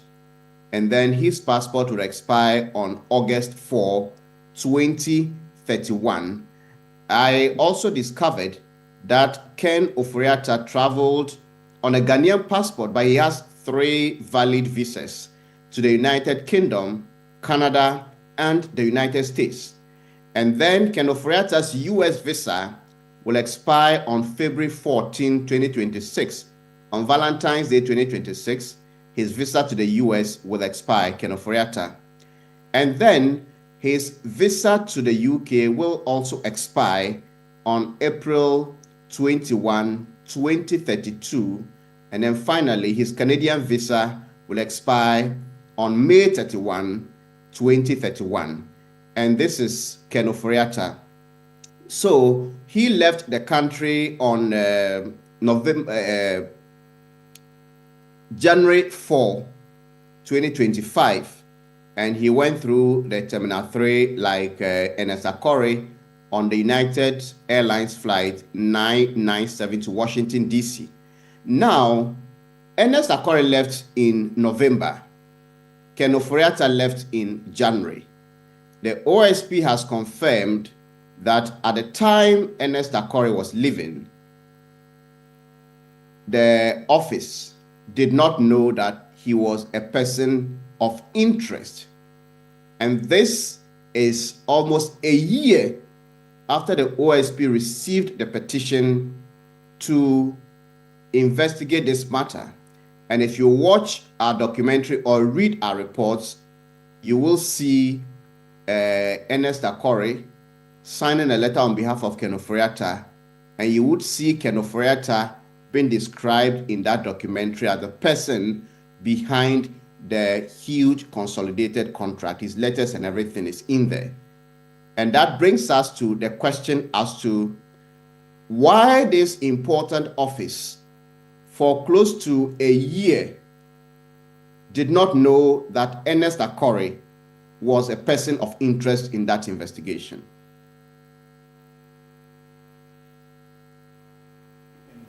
Earlier release did indicate that it is as a result of their own investigation that uncovered Ken Ofori-Atta as the key architect or the mastermind behind this SML deal, and not your documentary. Well, Alfred, I don't think we may need to spend so much time debating who uncovered what. The truth of the matter is this: the documentary we produced is online. It is on YouTube. The 3 billion cedis lie. And then there are online text stories we did. And if you look at the images that went with this documentary and even the online story, even without reading the story, you will see Ken Ofori-Atta featuring in every one of them. In the documentary and also in the online stories we did, you will find the letter authored by Ken Ofori-Atta as the one instructing that the contract should be expanded to the upstream and minerals sectors. And that is the chunk of the contract. So I don't know where this attempt by the Office of the Special Prosecutor to belittle the work that resulted in the whole SML investigation by state authorities and KPMG and everything. I don't know whether I can just tell, but these are just facts online. Okay. Nobody may, if anybody doubts me, they should just go online. Look at the reports we did. Look at the documentary produced. This documentary was played and reproduced on many platforms, and Ken Ofori-Atta features prominently. So I don't know where this claim is coming from. And this is a similar claim about some 2-point-something billion dollars they claim. We'll get into that. But I'll acknowledge the presence of Edem Senanu. Edem Senanu is the co-chair of the Citizens Movement Against Corruption, but also is the chair of the African Union Advisory Board Against Corruption. He was successfully elected for the second term a couple of months back. Mr. Senanu, good morning. Thank you for joining us. Good morning, and thank you for having me. Perfect. Also have Hamza Soin. He's a private legal practitioner, a member of the NDC. Hamza Soin, good morning. Good morning, my brother Alfred. And thanks for having me on the show. Thank you. Thank you for joining us. Now, if you look at the response that the special prosecutor gave to these concerns that Manasseh put out, and looking at the full details of what Manasseh has indicated, quite interesting. And the visas, the active visas of Ken Ofori-Atta and then Ernest Akori, and when they are going to expire and all of that, he has all of that detail. But then the special prosecutor says this matter involves an extradition process. It is a different process from the routine stop list mechanism, and that he got it wrong. But he's provided some detail. Does it check the box for you? People on this matter, especially because of what the special prosecutor himself has been explaining, why not much could have been done to stop Ken Ofori-Atta from leaving the jurisdiction? Not at all, Mr. Okasi. In 5 minutes. Yeah, 5 minutes. Okay. You know that I also fact-checked the special prosecutor. So I checked with the former people formerly in charge of NIB, and they said, one of them even said he doesn't even know Kisi Ejabin. That's to say that Kisi Ejabin never contacted him to help arrest Ofori-Atta. Then I checked with the current heads, that's the institution, NIB. They've written formally to me that, and I'll read a portion. The National Intelligence Bureau did not receive such a request from the office of the special prosecutor. Well, the special prosecutor said they didn't write to them. Oh. That's the response. No, so I just read. Yeah, so he's now shifting the goalposts. You can hear him in the tape with his 32 teeth that NIB didn't cooperate, national security didn't cooperate, etc. So it's too late. Sami Darko is trying to rationalize everything. He knows that his fortunes hang on Kisi Ejabin's fortune. Once Kisi Ejabin is going, Sami Darko has to go. You see? So he's making every effort to rationalize this barefaced lie. We've caught him. Look, we've caught him. The head of our anti-corruption body cannot lie to Ghanaians and expect to go scot-free. He has to leave. Look, he's not the only lawyer. Look, even his deputy, Cynthia Lamte, is by far his senior at the bar. Kisi Ejabin is not the only lawyer in Ghana. So you say you checked with what? It's not as if we did any national test and Kisi Ejabin came tops. Kisi Ejabin got that office because of his closeness. You say you checked with which institutions? Oh, National Investigative Bureau, the NIB. This is a letter dated 27th November 2025. Look at it. It's whose signature I don't want, because it's an intelligence institution. I don't want to put out the letterhead. You wrote to them asking what exactly? Yes. With Dennis, your colleague here, Dennis Pabiri helped me to write the letter. Yes, I wrote formally, making inquiries. You want me to read my letter? No. I can read my letter, making inquiries that the special prosecutor come there for help to arrest Ofori-Atta. And he said, no, maybe I can read portions. Look, okay. He said, I write pursuant to Article 21, 1F of the Constitution 1992 and the Right to Information Act 2019, blah, blah, blah, to request the following. 1. Whether the Office of the Special Prosecutor, OSP, has at any point in time formally requested the assistance. So you see, I said requested, not just writing. Okay? Requested the assistance of the National Intelligence Bureau to arrest former Minister for Finance, Mr. Ken Ofori-Atta, and then other questions asking for the details. And they responded, none. None. So look, we've caught Kisi Ejabin for this singular lie alone. I mean, we all make mistakes. When the heat started coming, if you had come back immediately to say, oh, look, my brothers and sisters, it's a slip, would have taken it. We all make mistakes. Look, I go to court, sometimes you quote a wrong law, the judge will correct you. Sometimes you go to the High Court, counsel is here. Maybe the High Court judge also gets it wrong. You go and appeal, it's corrected. Even the Supreme Court, they make mistakes. So please, don't make that mistake. I'm not pontificating as if I know everything and everything turns around me. No. If you thought that, look, what you said was an error, immediately come. But you see, he's digging himself in. It's terrible. The head of our anti-corruption agency cannot lie to citizens like this and keep that office. Let's look at the other part of the response. I just want you to, because it says the matter of the stop list that Manasseh put out is, in his view, immaterial because it involved an extradition process, which is fundamentally different from the routine stop list mechanism. No, listen. That's actually, Sami Darko cannot, it's not as if he's a super lawyer. We heard Kisi Ejabin, you played it. Kisi Ejabin said that when Ofori-Atta was about to travel, Ofori-Atta wrote a letter, correct? And that the letter was went to both the current chief of staff and the outgone chief of staff. Then he said he intercepted the letter, meaning he got a copy by whichever means, and sought to prevent Ofori-Atta from traveling, which presumably meant that he was going to arrest him. So there is no issue of any extradition. Sami Darko cannot obfuscate matters. It's too late in the day. Kissi Ejabin was not talking about extradition. It has nothing to do with extradition. He said he intercepted the letter, then went to NIB, didn't get help, National Security didn't get help, Immigration didn't get help. Can you imagine bastardizing state institutions? So you see how NIB has been quick to remove its mouth from this matter, because you can't have a special prosecutor just sit down and run down government institutions. And you think this is a small matter.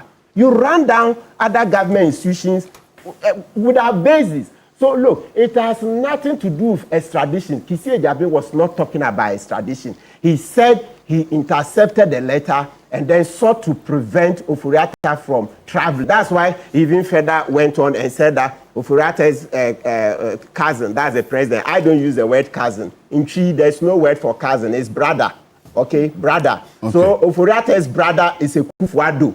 And so what do we expect? The words are too clear. Look, we are not kids. We don't even need to be a lawyer to understand this. Kissi was just lying, barefaced lie. Now there's been cooperation now from the various security agencies, as was the case previous, or as against the case previously. There's been improved cooperation now. Yes. That's also captured in the That's statement. neither here nor there. We Why is don't that? need that. He has already lost the plot. We don't need that. For coming to lie and not responding immediately that, oh, I'm sorry, it's a slip. It means that it was deliberate, because he's digging himself in through the rationalization Sami Darko is doing. Look, it's good riddance, because anybody looking at following Ghanaian politics would have known that, you see, he who the gods want to kill, they will first make mad.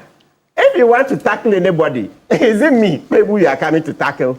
You know that we will not let this matter die. So it's just God that made them blind, and then they said I should come and brought the matter back to the fore. And you see, this raises the other issue we raised earlier on today. This thing about the Ghanaian being timid, being docile. Look, it will hurt us too much. We don't have to wait till the next election. This is a matter that elsewhere, by now, we would have massed up in front of the office of the special prosecutor to say, look, he should leave that office immediately. This is even a matter that, properly speaking, it should attract a commission of inquiry under Article 278 of the Constitution. Well, your special prosecutor runs down the Immigration Service, runs down National Security, runs down the National Intelligence Bureau, and we think that is kosher. Such a man is not fit for the office. Well, is he the only lawyer? Did he write an exam? Did we write an exam so that he topped, and so that's how he got the office, and so we think that he's the most intelligent? No, it's because he's associated with a Kufuor's regime. After this interview by the special prosecutor, and as Adam said on this, there's been further responses from the office. If I say further responses, at least what we've seen from the office within the week, giving some further and better particulars to the circumstances around the time. And one of it is what the question that Manasseh was asking, and then also what could have been done differently. Would the demand of coming to the public, updating the public about this earlier than now, have made any difference at all from what you say? Not too clear on the question. The demand to come earlier on which issue? On the challenges he was facing at the time when Ken Ofori-Atta was leaving the country, even though he was aware. If we gotten to know earlier than now, how much of a difference would that have made? Well, thank you. Let me first put in context that I've been following the exchanges, and the more information I've had on both sides, I think that there is a communication gap. There's a communication gap. Yeah. I think that the lawyers are looking at the minimum threshold of what amounts to criminality and trying to make sure they get to a certain point before they say this is a case. And sometimes their feedback to Manasseh is couched in that kind of context. And I think these two groups probably need to sit down and have a discussion. For many of us, we are clear that the OSP should stay focused and deliver the mandate we gave to that office. My memory of the chronology tells me that it would not have made a difference, because you see, when Ken applied on health grounds, and prior to that, a number of us had been in the Ministry of Finance, where they were doing the projections on Ejapa, etc. And he participated in that meeting. I remember I was with Kofi Bentel and Franklin Kujo from Mayo Clinic. So we knew there was some health issue, but we were in the conference room of Ministry of Finance and this was going on. And so when these issues came up, many of us felt that the SP should to be more human, more responsive. Allow the man to go and do his health check. This is a Ghanaian at a very high level. He should come back and answer. That's accountability, that's leadership. So in my view, I don't think it will have made any difference. I think this is much ado about nothing, a storm in a teacup. I think let's focus on the important issues. We have a country to build. I don't see how, in fact, maybe you need to play that tape back to me. I don't see how that becomes the basis of asking for the removal of the special prosecutor. I probably need much more compelling evidence. So this is not an issue I want to belabor too much. Mm-hmm. I think that let's move on. I see. But then, in the response of the special prosecutor, he did indicate that Kenneth Ofori-Atta gave an assurance that anytime he is needed, he would make himself available. That was the assurance he gave to the incoming chief of staff and the outgoing at the time of his departure, which you referenced the meeting, right, that you were privy to. But looking at the play of events, right from that day of the assurance till now, should there have been enough currency put on that assurance, especially because of the person and then also the circumstance around which he was living? I think that we must we should take ourselves at face value. Mm-hmm. I think it'd be unfortunate if we began not to be able to say our leaders make a promise and we'll hold them to their promise. There may be extraneous factors that have led to where we find ourselves today. But if you choose to lead, you must be accountable. And that's the first thing all of us must understand. And if we are not grooming ourselves to understand that, then that's a shame. In other cultures, people don't even need to make a hue and cry for it to say, I resign, or I am going to face, accept on behalf of the company that I should be held accountable. And perhaps we are losing that or missing that in our society. I think that it was all right for them to expect that he will come back. I think that his family, his lawyers have a duty of care to all of us to make sure that he comes back. And I think that no Ghanaian should accept, political office if you're not willing to be accountable. That makes me very uncomfortable. So I don't begrudge the OSP or any of the other actors for saying that, okay, we let you go, especially in the context that this man had a health condition. It was not something that was fabricated, And so to that extent, I think that at this stage, Mr. Kenneth Ofori-Atta should be called upon. If he's finished his treatment, if he's in a better condition, we want to know about that. He should come back and answer the questions that he ought to be answering. And let's make sure that our governance systems work for this country. Well, you see, Dr. Joseph Ato, this is coming at a time when a lot of questions are being asked of the special prosecutor because of the element of accountability.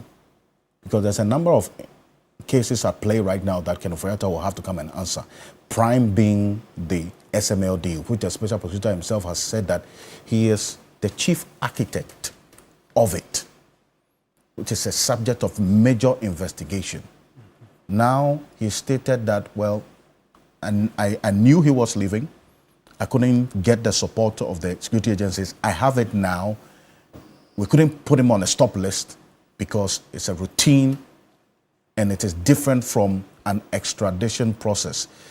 Is there any assurance of a physical appearance of Kenneth Ofori-Atta anytime soon? I don't know. And I don't think it matters to me.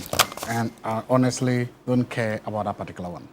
My position on accountability and being held accountable for office is clear. I have advocated and I continue to advocate regime accountability and post-regime accountability. I have said that any man or woman who takes an oath to hold an office must know that a day will come, he or she will also have to raise the hand to take an oath to be held accountable for that.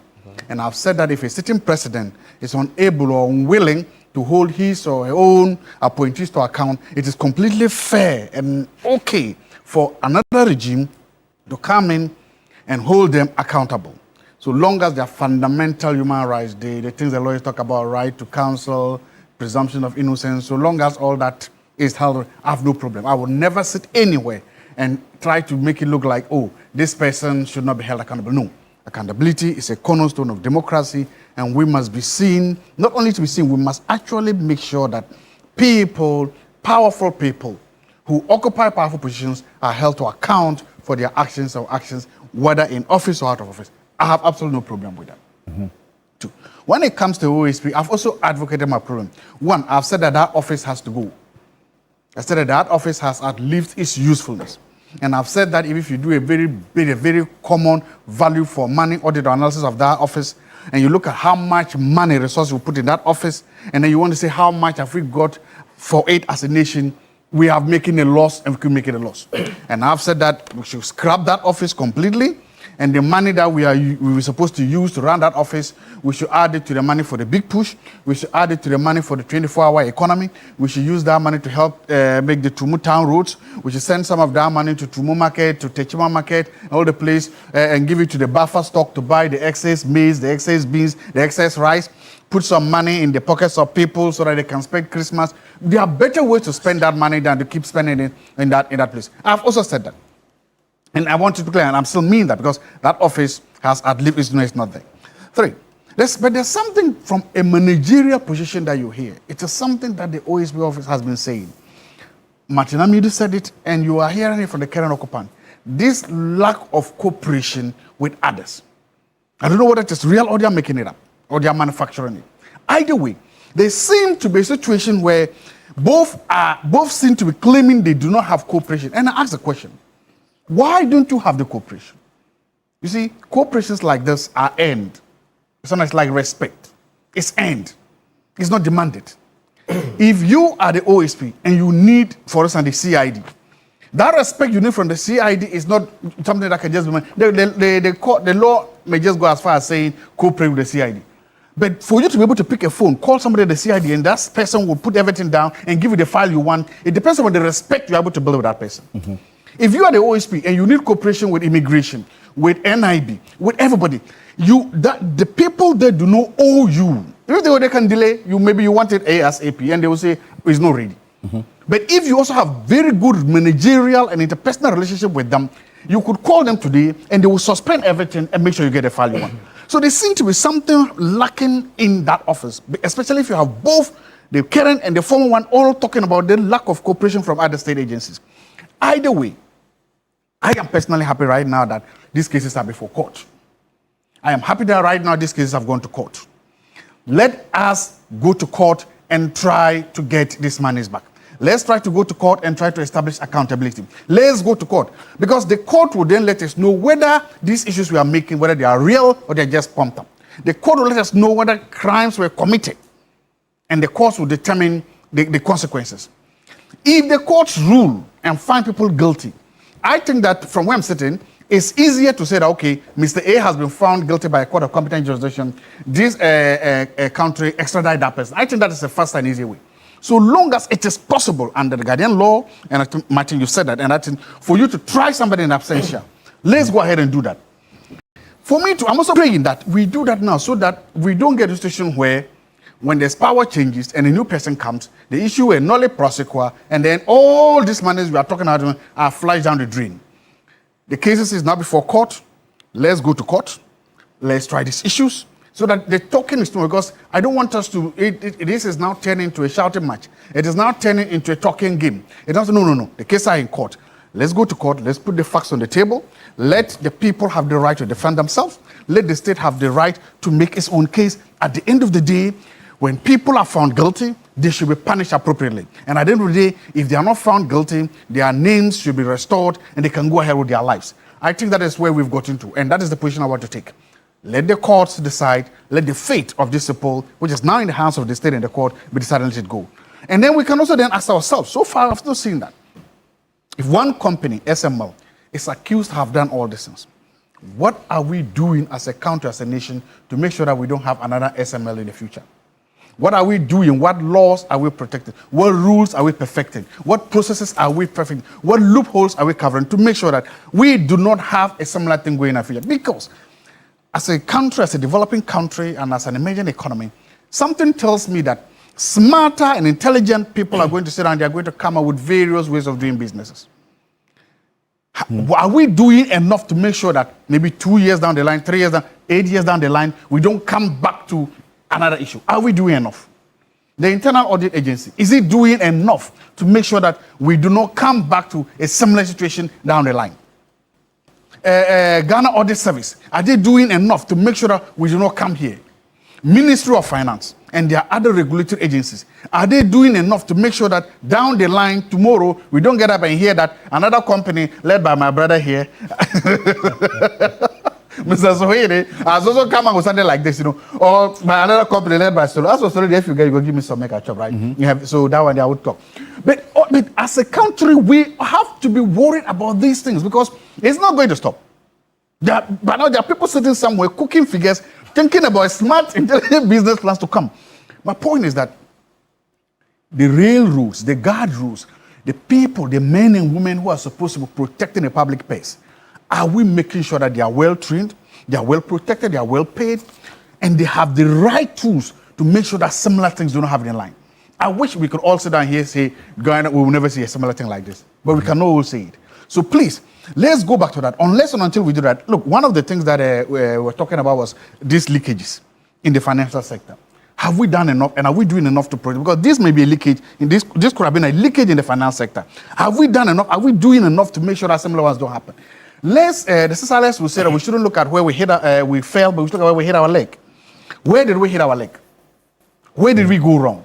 And what are we doing as a nation? Are we rising up to the occasion to make sure that we do this? If we do not do this, Alfred, I'm afraid we'll come back to this one day again, and they will ask us, what did we learn? But you see, there's a question that you're asking, which I want to bring in Solomon also on this, whether or not it was indeed the case that the special prosecutor was actually truly facing any challenges in stopping Ken Ofori-Atta, or these are issues that the office makes up. That's a question that Dr. Zato asks. But to authenticate this, you've had a further layer of Martin Kpebu going to at least one of the many, is it not?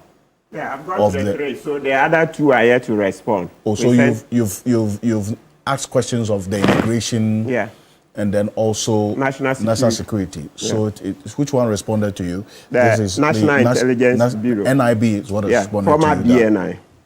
How do we authenticate that this was indeed the case, that there were really challenges that could not help him do what he was supposed to do? Alfred, before I proceed, let us be clear here. This issue, people are trying to generalize it. When it's about Ken Ofori-Atta, so let's all think about corruption. It is Ken Ofori-Atta. Let's discuss it. And the OSP and his actions.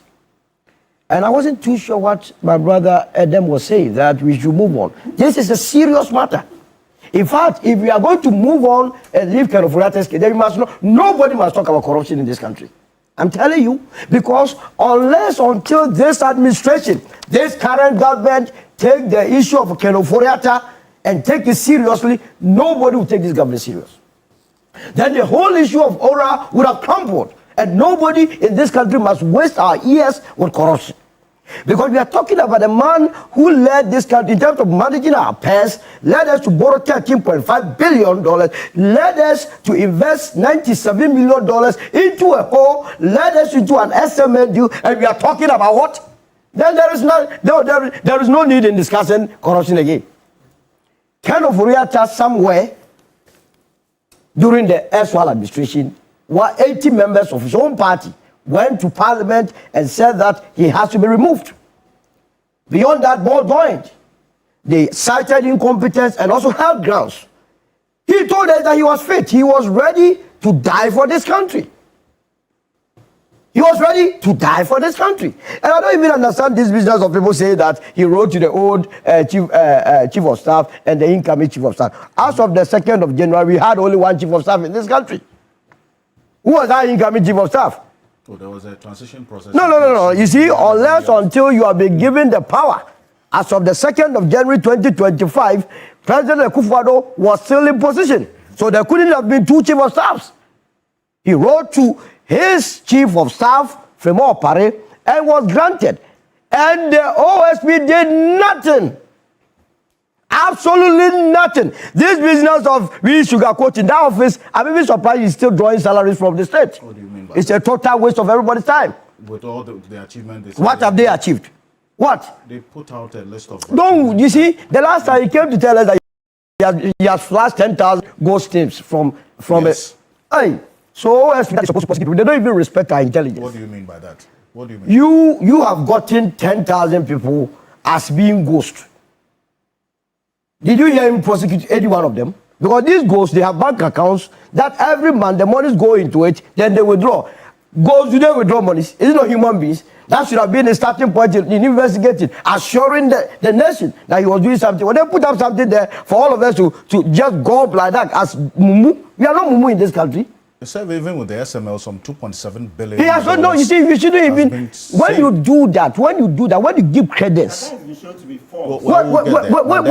do that, you see that you belittle our intelligence. I've said that he has to leave the office. He has no business whatsoever. I keep telling you, the very day that he did that press, was it a press conference or so, that he said, "I'm Kwanoma, may they make a crab out for it." He should have resigned. Yeah. But what he was telling her was that he has lost faith in the system. He couldn't deal with the system anymore. So just leave. And then we move on. You understand? Kenneth Ofori-Atta came to tell us that through his lawyers, that he was returning back to this country somewhere May. That position was affirmed by Fenyo Marcus. We were that sure. Are we not in November? When is he going to come? In fact, the very reason why he left this country must be the reason why we must bring him back. He said he was going for health checkup. Is that not the case? If you were a finance minister and you were in charge of my purse, instead of helping to invest our monies into building state-of-the-art health facilities so that you and I, ordinary Ghanaians, when we are sick, we could go there. You came to mess us up, and when you felt you were sick, you are going to Mayo, the most expensive hospital, one of the most expensive hospitals in the U.S.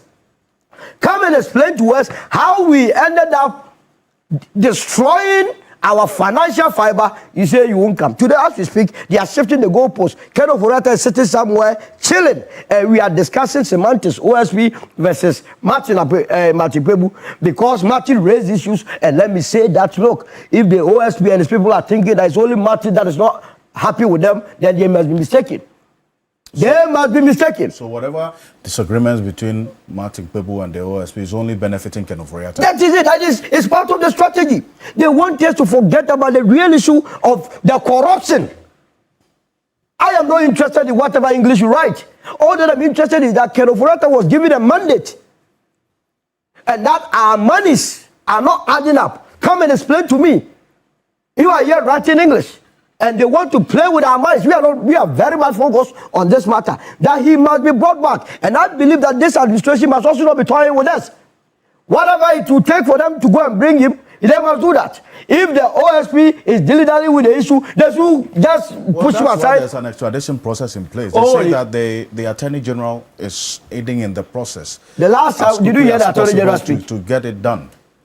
Bring them the file, it was even a matter. They sorted out so they should move. That's why I said the Attorney General must come in. I trust the Attorney General's office more than the OSP. The OSP will not take us anywhere. The OSP has stated that the AG's office is doing what you are saying. I want to hear from inconsistencies, a lot of them.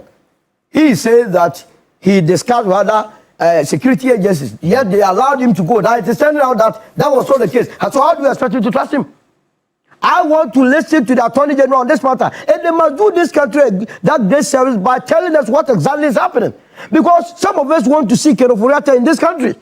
Want to see him in person. In person, but he was the finance minister in person. He was not leading the finance ministry in absentia. He was not doing Zoom meeting with us when he was the finance minister. Come back and respond to us as a country. Well, but he has been charged now he's not in the country physically. He has been charged. You see, there was a precedent that was set that in those days, I said that we were heading into abyss with the said enough Temako. When judgments are giving people run away and go and sit somewhere, that is what is going to happen. Now, Ken has also followed.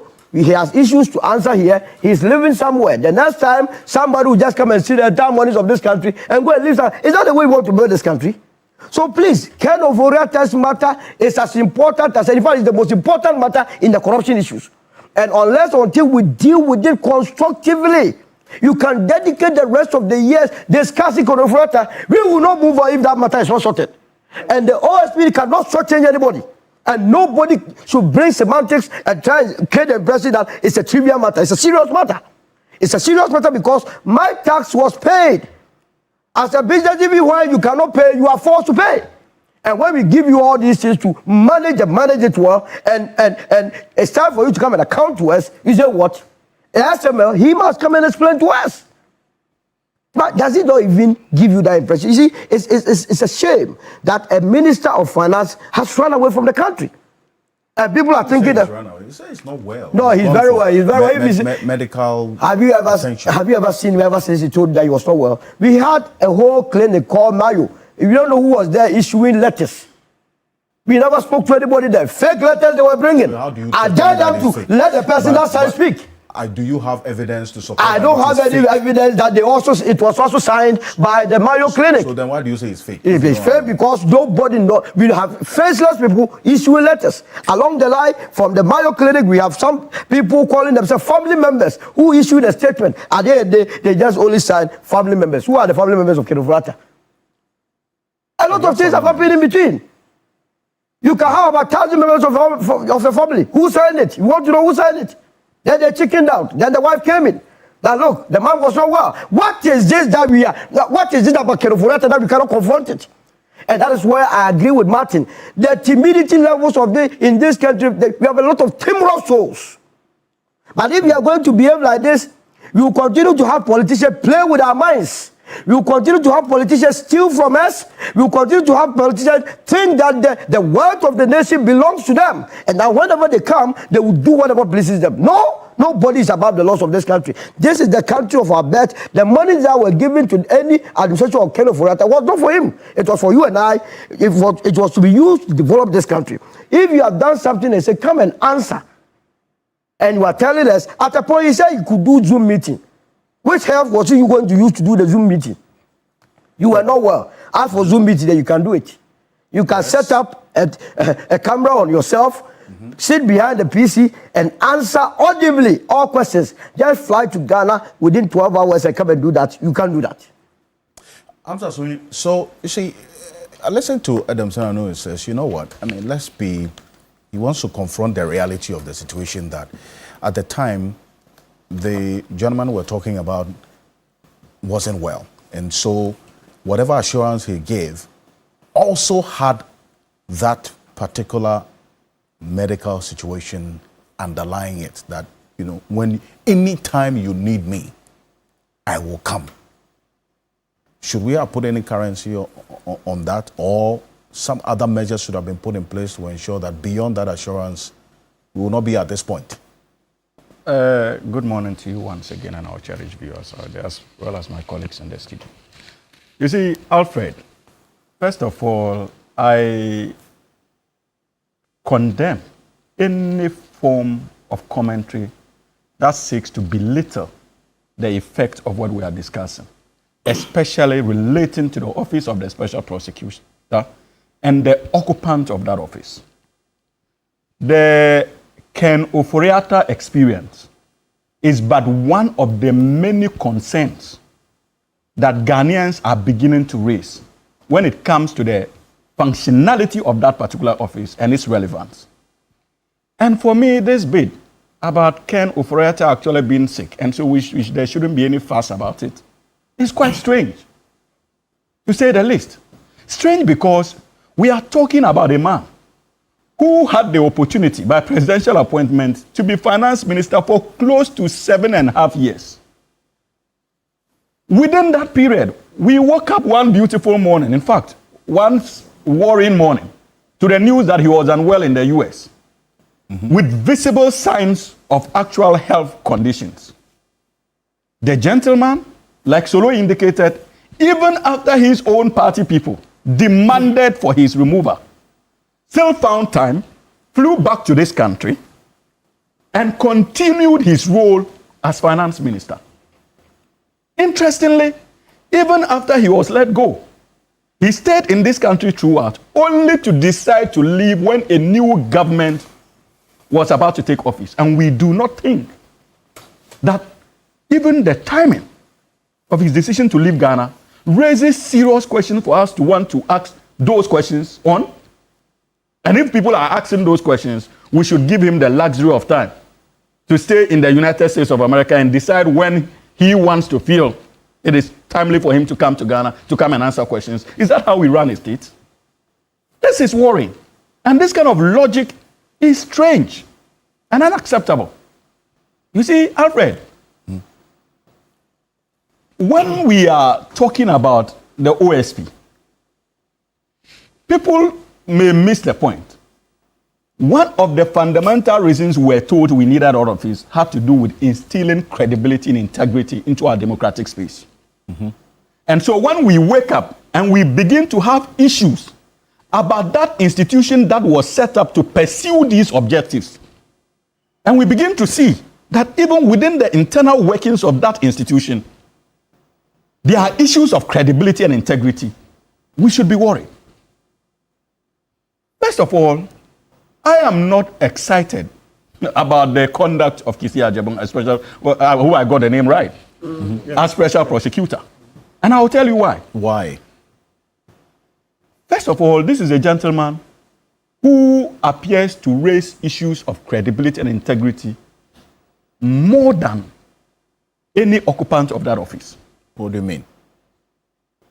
Alfred, when the Deputy Attorney General engaged the press and indicated to us that that office had written to the Chief of Staff demanding extradition of Ken Ofori-Atta, and they decided to engage, they were meant to furnish his office with the full docket of the Ken Ofori-Atta case to enable them process the extradition processes. We were told that, look, the Office of Special Prosecutor decided to drag his feet. They were not cooperating. That was the word. But because he was Deputy Attorney General, he had to be diplomatic in his choice, unlike the Special Prosecutor who is accusing all state institutions of not cooperating with him. He said they couldn't engage to get the docket out. The gentleman informed all of us that they were almost done and in the process of giving the docket to the Attorney General. And the simple question we needed to ask then was that, so what informed the basis of the letter that was written to the Chief of Staff to seek the intervention of the government to support the extradition processes if you were not done with the documentation that would inform that extradition? What were you doing?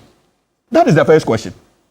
And when we were on it, political as he is, that was the time we started asking issues of accountability relating to that office.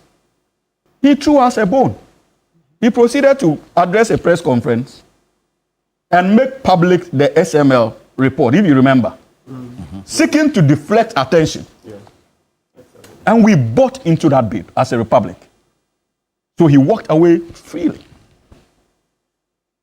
Quite recently, when Senior Counsel Martin Kpebu began putting the spotlight on their internal operations, and Ghanaians followed that trail by beginning to ask questions, what did he do? Characteristic of that particular office, he proceeded once again to release a press statement indicating that he had filed charges against Ken Ofori-Atta intended to deflect the spotlight of accountability in his office. He had filed charges, had he not? Oh, but you should be looking at the timing of many of these things. And you should understand that we are dealing with a politician. We are dealing with a politician who privileges strategy. And 6 others. We are dealing with a politician who privileges strategy over the core mandate of his office. And that is critical. And so these are issues of integrity. Can you trust such a person? Absolutely no.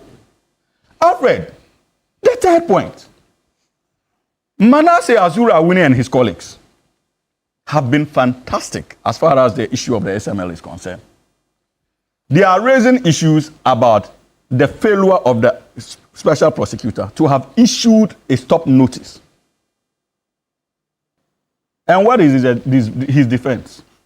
Oh, he is the president's cousin, and the president had granted him permission to travel. Are you kidding me? You have been set up by the laws of this country. You are given special powers to operate.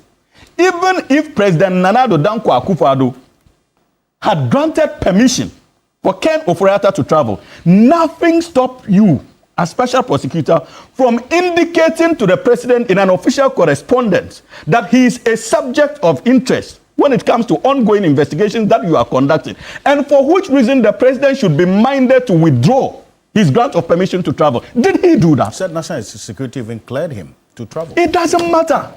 But the question I'm asking is that if you feel that they should not have cleared him, did you write to these offices to indicate to either President Nana Akufo-Addo or National Security that this gentleman is a subject of interest in an ongoing investigation? And so, Your Excellency, the decision to grant him permission to travel, you shouldn't have. To the extent that you did, there was no such correspondence to the office. We will not just join you because as a country we have issues with the Akufo-Addo governance to conclude that President Akufo-Addo granted the permission for him to travel so that he could run away. And so we should blame President Akufo-Addo. What did you do as an independent special prosecutor to prevent or to prompt the office of the president that gentleman ought not to have been granted permission and the permission should be revoked? So are you discounting the element of the relationship between Ken Ofori-Atta and the president? I am not discounting it. And the fact I am not discounting it. And you see, and that is how we lose the essence of the critical questions surrounding the operations of the Office of the Special Prosecutor. It will be in his interest for us to be concentrating on the relationship between President Nana Addo and Ken Ofori-Atta, because he knows that Ghanaians were appalled and are still appalled by that chemistry. But I am not going to dwell on that. I'll give President Akufo-Addo the benefit of the doubt and begin to ask the questions that we are all not asking.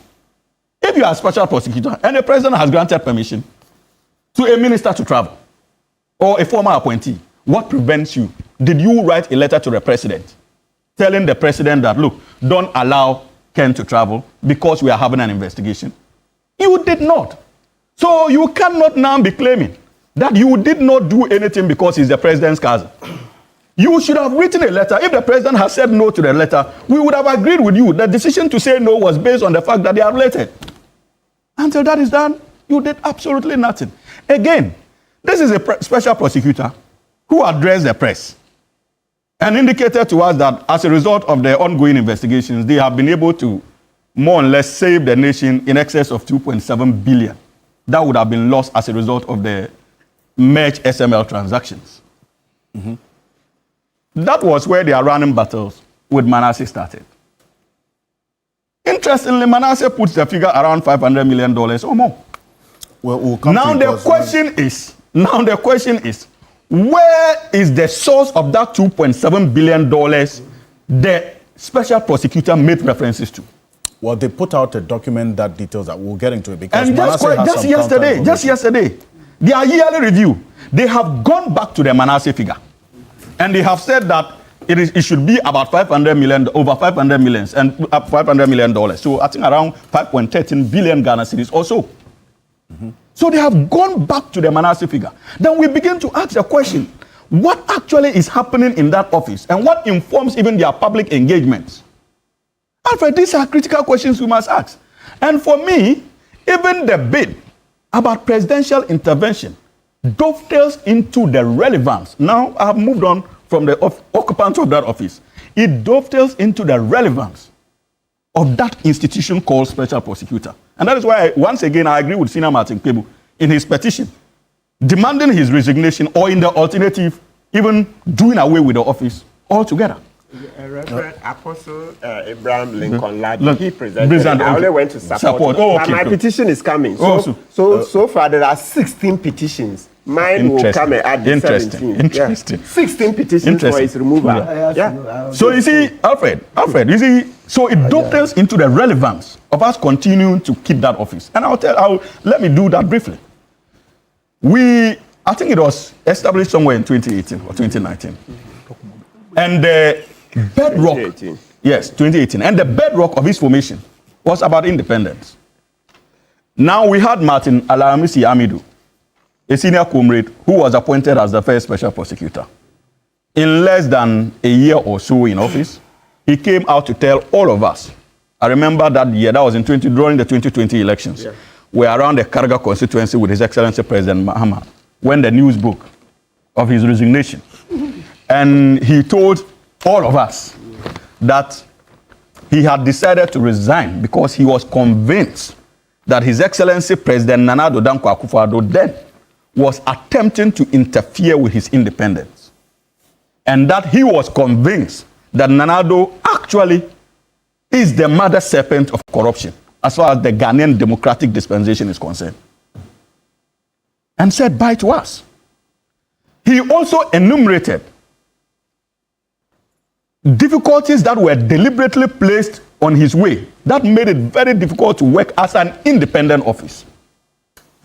Now, today, Kisi is also telling us the same thing. He also says that, look, other state institutions are not cooperating. His Excellency Nana Addo Dankwa Akufo-Addo made it practically impossible for him to be independent. Then it brings us to the question that is that office truly independent and is it necessary? These are the questions we should ask. Is it truly independent and is it really necessary, Alfred? Because you see, for me, if I look at the composition and the stature of that office in our politics today, I feel that the office is more obstructive to our quest for accountability rather than helping the fight. For example, the SML case. Now the Attorney General's office, their hands will be tied. They cannot be seen dealing with the same case because the Office of Special Prosecutor is already dealing with it. Meanwhile, issues of political accountability will be on the doorstep of the Attorney General. Ghanaians are demanding accountability from him. So I do not think in the first place that the office was relevant. Secondly, it's been more than 5 years since its establishment. It is only proper that we take stock and begin to assess whether indeed it is an office we should still continue to have and continue to fund using our limited resources as a country. Especially when it is clear that it is rather obstructive to the fight against corruption. But Mensano, would you say this office is obstructing the fight against corruption based on what they themselves have put out over the period?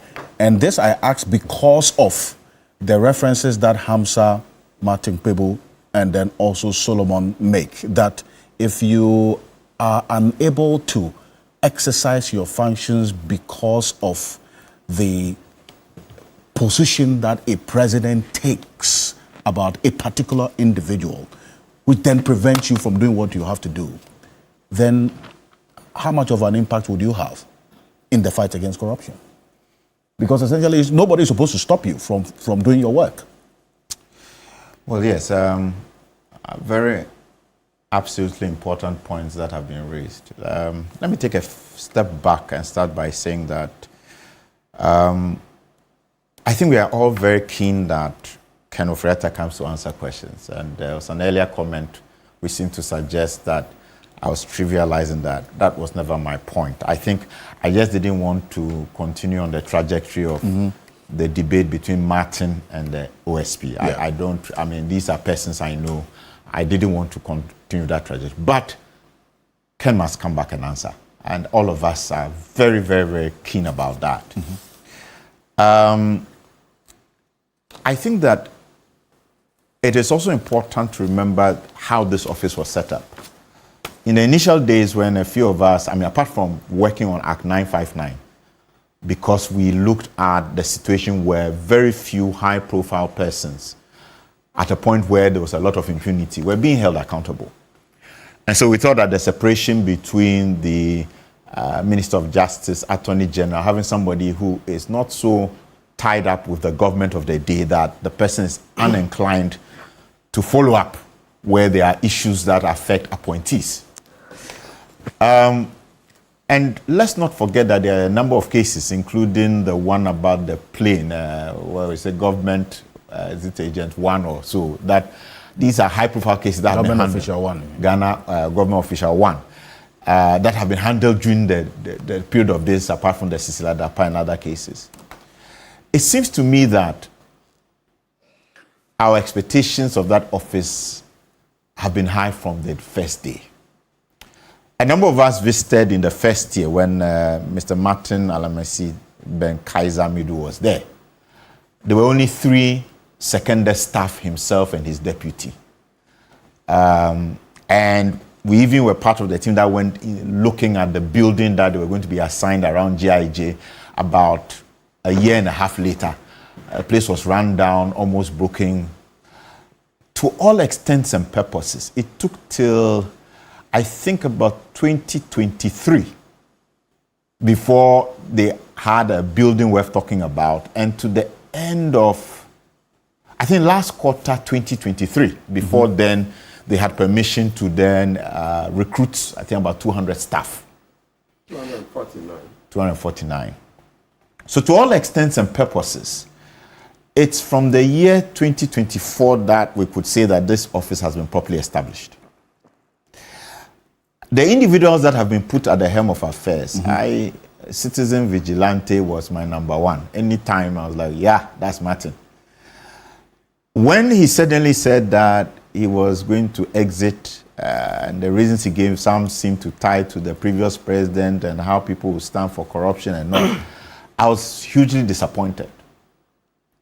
But there's a sense in which I think until that office has gotten to the point where, in terms of its ability to work with the courts and other agencies and to deliver, the occupant of the office understands that they have the protections, they have the capacity to do what the law has mandated them to do without fear or favor, we still may have some issues. And so these are relevant questions. I think that institution building doesn't happen overnight. And perhaps because it is work in progress, we are seeing some gaps that could be addressed. I've listened to my compatriots, and in some of the instances, I have difficulty because in following the chronology, I understand that the office was just trying to do the best they can. If I take Ken being expected on the 2nd of June, and he didn't appear, and then they wrote to the chief of staff to put out the red alert, red notice. On the 13th of June, they raid SML offices and discover additional information that makes them think, we can make our case stronger. And then subsequent to the 13th or so, the AG now writes saying, can you give us names of people to join our team, as well as give us the docket to work on. And then the SP responds saying that, a few days ago, we raided SML. We've uncovered more information that will make our charges stronger, etc., etc. Therefore, the names of the people to join you are A and B. But with regard to the docket, we need to do some more work because we believe we can make this a stronger case when we are filing it. I clearly, in my mind, in understanding the issues, think that the office is doing its best. I think that it is fair to demand more. I think it is fair to raise issues where we think that the occupant has made statements that may not be factual. But at the same time, I think that we should remember that this is an institution that is still being built. It hasn't reached its zenith, unlike many other of its compatriots that have existed over a long period. Really, they have been there, let's say, for 2024, 2025, probably in real essence about 3 years. A good time for a review to see what else can be done, because in my view, we still need an independent special prosecutor who can take up issues of this nature. I see. Now, Manasseh, I'm going to come to you, but I just need a quick response from you, Matipepo. There's a question from one of our viewers. Dr. Kwame Asante says, with the special prosecutor going to court with these 78 charges, in the absence of Ken Ofori-Atta, does this not amount to the trial in absentia that he had been not considering, or he had not been considering all the while? I think that's what you wanted to say. Yes, absolutely. So, you remember lawyer Thaddeus Osori was one of the first when this matter came up about ending of January. Thaddeus Osori was clear in his mind. Let's go for trial in absentia. Then later, a number of us joined. But they kept stalling. That's why I said, as they kept stalling, and you remember last week I mentioned to you that then I got credible information that Ofori-Atta is trying to get a permanent residence card in the US. So people are entitled to read in between the lines. Was Kissi Agyabin stalling to give Ofori-Atta more time to be able to get a permanent residence card? Because it doesn't make sense. You see Manasseh's investigations. Kissi Agyabin didn't start the investigations the whole of 2024. You see the email Manasseh brought. It shows that they started 2025. And you know, when we went to the oral committee, we got evidence, and I mentioned it here earlier in the year, that he was suppressing the cases. So the cases that will make MPP bad, he was suppressing them. Look, it's not only this SML matter that would involve Ken Ofori-Atta and Esakori. The Kingsley, former executive secretary of the scholarship secretary. Yeah, he suppressed it so that Kingsley could go through elections and beat Attajia. He suppressed it. It's a matter in court now, and it's one of the grounds we'll be using for his removal. Right? I wanted a quick response from you so that Manasseh will have to leave us. So I have to just conclude the point with Manasseh, if you don't mind. That's fine. Manasseh, on this $2.7 billion, because this was an issue that came up within the week when the special prosecutor responded to a post you had put out earlier. They gave now, subsequently, a breakdown of this $2.7 billion after you also raised a challenge that there is really no document that details this $2.7 billion that it says it has saved from this SML deal. I'm going to put the response of the Special Prosecutor's Office on the screen, right? And whether it answers the question of the source that you were talking about. This is it. They say, following the earlier announcement that Ghana saved over $1.2 billion from the cancellation of the main SML revenue assurance contract, there is an additional savings from the upstream and mineral sector components of the agreement. These contracts, which were based on a variable fee structure linked to exports of crude oil and gold, would have cost the state approximately $173 million. For crude oil, $2.6 billion for gold exports over 5 years.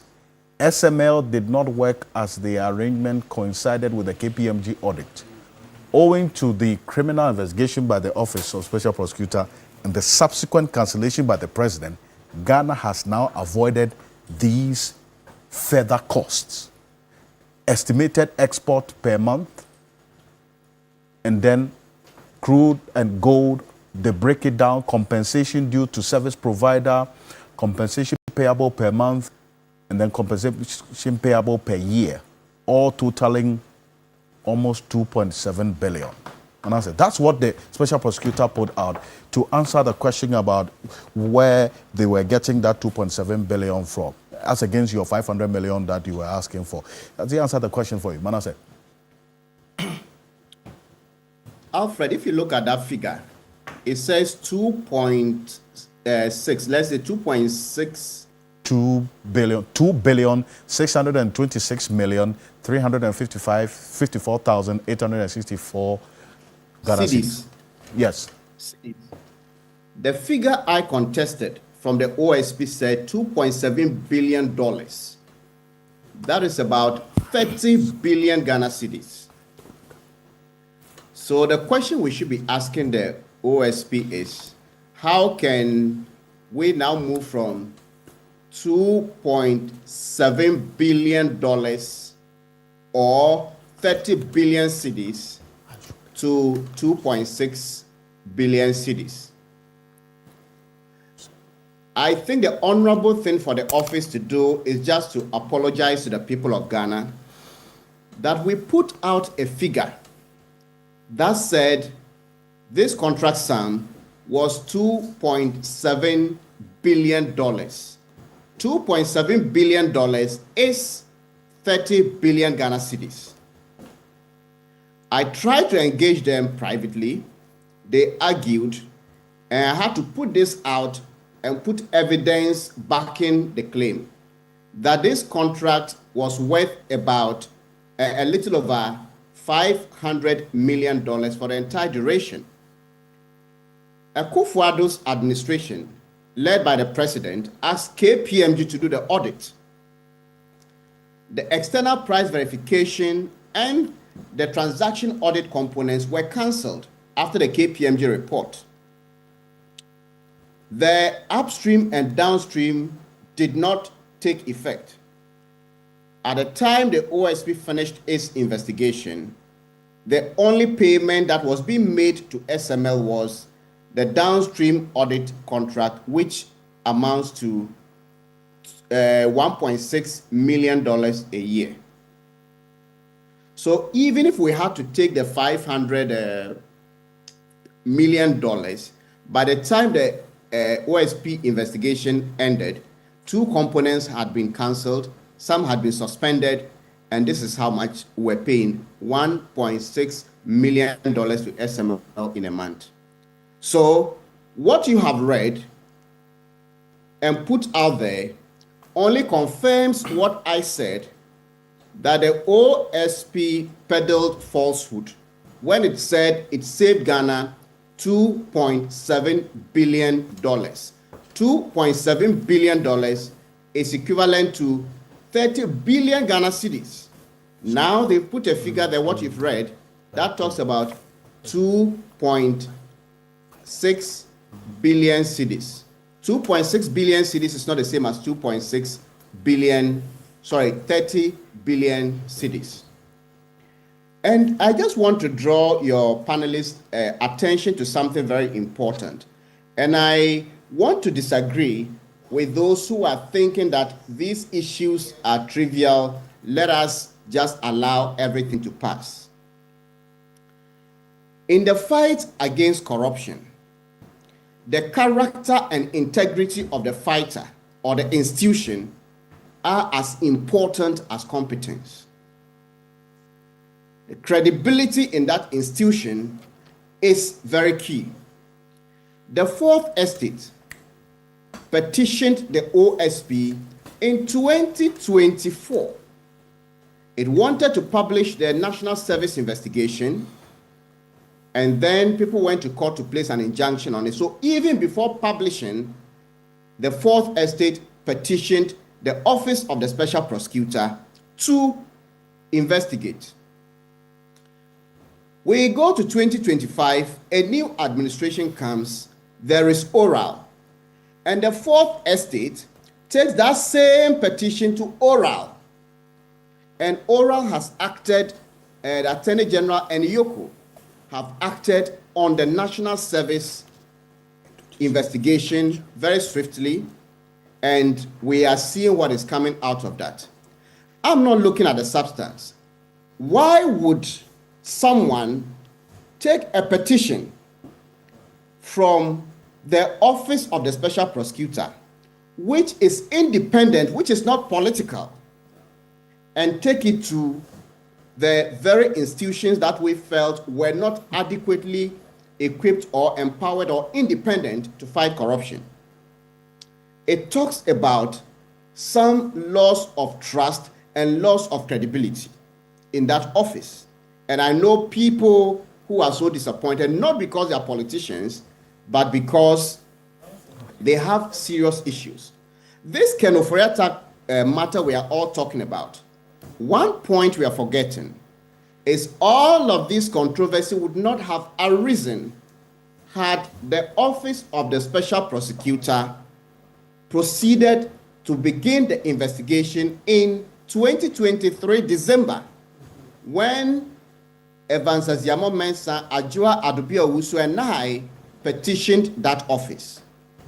Alfred, I'm saying to all Ghanaians, and there is evidence to this effect, that the Office of the Special Prosecutor did not start the SML investigation in 2023. The whole of 2024, the Office of the Special Prosecutor did not start the SML investigation. It only started the SML investigation in 2025, January 29, 2025, by which time Ernest Akori had left, by which time Ken Ofori-Atta had left the country. So in all this discussion, the question is, on what basis would anybody have stopped Ken Ofori-Atta or Ernest Akori when the OSP had not started the investigation? Let me tell you, I have cited the diary of entries of the SML investigation. This is an OSP document. When they are doing the investigation, there's a diary that records what happens. That diary, the first entry on the SML investigation, page 1, is dated 29th January 2025. And the time is 12:40 p.m. I see. That was when the first entry. It is titled Diary of Action Taken. The diary of actions taken. Yes. And you said this is a document you got from the Special Prosecutor's Office? I am unable to tell you how I got it, Okay. but this is from the Office of the Special Prosecutor. Okay, we have a copy of it. Let me state, is this what you're talking about? We're going to put that on the screen right now. This diary of action is exclusive to Key Point this morning, and put Yes. it on record that That may be what I'm this is talking the about. document. This is the diary of action you talk about. 29th, 12:40 p.m., 29th of January 2025. 2025. That is when the first entry on the SML matter was made. And you can see the summary of the case. Then you come to the next date, which is 30th January. There is something like Team A. And I just want to read that part because it is short. Please proceed with the preliminary investigation needs and prepare an investigation plan and identify the persons of interest we will need to interview. And there's a word that I cannot I cannot read because, and something departments and appropriate departments and agencies to provide information. This is 30th January 2025. And it says proceed with the preliminary investigation. But let me go back to the KSM interview. In that interview, this is what Kisi Ajabin said. We started our investigation in December 2023. By the end of December, we had a clear path of where we were going. The law says do not intrude too much into the lives of people and corporate entities during the preliminary stage. So at that stage, we don't go arresting people. We are quietly looking and questioning people. We only started calling in people in January 2025. And the final quote I want to bring from that interview is, we have been doing this the whole of 2024.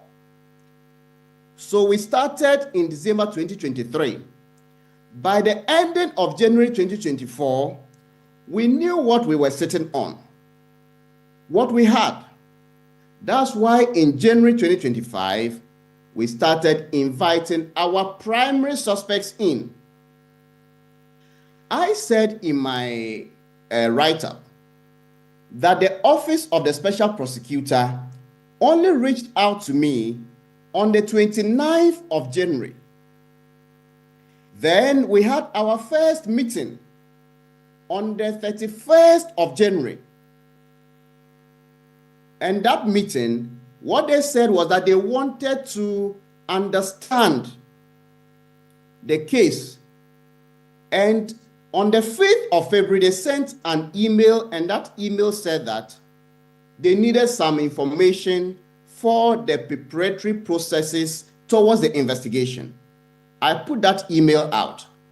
But if people are even doubting the writer of that email, which the OSP has not denied, they should look at the entry of the diary of this investigation on the 3rd of February 2025. There is a submission there.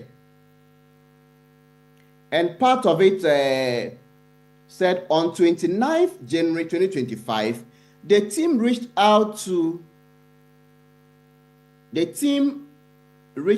led by DSO, there's a name there, reached out to Manasseh Azuri Awuni, one of the petitioners, in this case on his cell phone number. My cell phone number is quoted there, and this is accurate. So 29th, they reached out to me, and then on the 5th of February, they interviewed me and they needed information to start. Then you see another entry on the 3rd of February, and after our meeting, that's my meeting with them, it is also entered in the diary. The point I'm making is this: the Office of the Special Prosecutor did not start this investigation until Ken Ofori-Atta left. The Office of the Special Prosecutor did not start this investigation until Ernest Akore left. And I expected this office, which had all this period, told me in private conversations that they didn't want to, they were waiting for the government to change before they start the investigation, suddenly comes out to say that we started this investigation long time ago. So I have provided the evidence, the emails they sent to me saying that they were now beginning to start the investigation, and their own diary of entry of the SML case. The point I am driving at is this: when we have an office such as the OSP, I am one of those who believed and still believe that we need an independent office. It is not so much about the office, but how we make it work. And it is about time we stop blaming the politicians all the time. It is true, it is a new office that is facing challenges. In 2021, the Media Foundation for West Africa got myself and then a few other young people to start the Fourth Estate. It was the first of its kind, an independent investigative journalism newsroom. None of the people we had done investigations before. Were about only 6. 4 or so of them had just come out of journalism school. But everybody in this country can attest to the work the Fourth Estate has done over the period. So there are challenges, but we should not just be giving excuses. The office is called the Office of the Special Prosecutor, not the Office of the Special Excuses. So we should appreciate the problems, but we should also demand accountability, as Edem Sananu said. That accountability from leadership should not only come from political leadership. Anybody who occupies, including people in the private sector, should be accountable to this the nation. If the special prosecutor comes out to give an impression that everything was supposed to be done and they were helpless because they didn't get cooperation, and we find out that is not true, they must be held accountable. If the office of the special prosecutor comes out to say that they had saved 2.5 $7 billion or 30 billion Ghana cedis, and we challenge them with evidence, which they should have, and it is proven to be false, then we should demand accountability. If the office of the special prosecutor and the special prosecutor himself goes on television and tells the entire country that the investigation on SML started on or in December 2023, and now there is evidence that they did nothing in 2023, did nothing in 2024, and only started the investigation in 2025, February, after Ken Ofori-Atta had left the country, I think it is fair that we put these matters in perspective. Sami Darko, who is the Director of Strategy and Communications, released a rebuttal to my initial point about the delay in the investigation, stating that the OSP had done this investigation and the evidence is in the reports that the OSP issued over the years. Now, I have put evidence of these people writing to me that they were beginning the investigation in 2025, and their own diary of the events show that the investigation started in 2025. What this means is that the reports that we read from the OSP telling us previously that they were investigating when they hadn't started, that reports are not true. And these are serious matters coming from an institution that should be regarded with so much integrity. And I don't think that we should decouple all of these things from some of the challenges that come out of that office. Every year, they are given a budget to do these things. So if you have a budget to fight corruption and in reporting how you use the money, you said, okay, part of the money was used to investigate SML. And then we are now told SML was not investigated at all.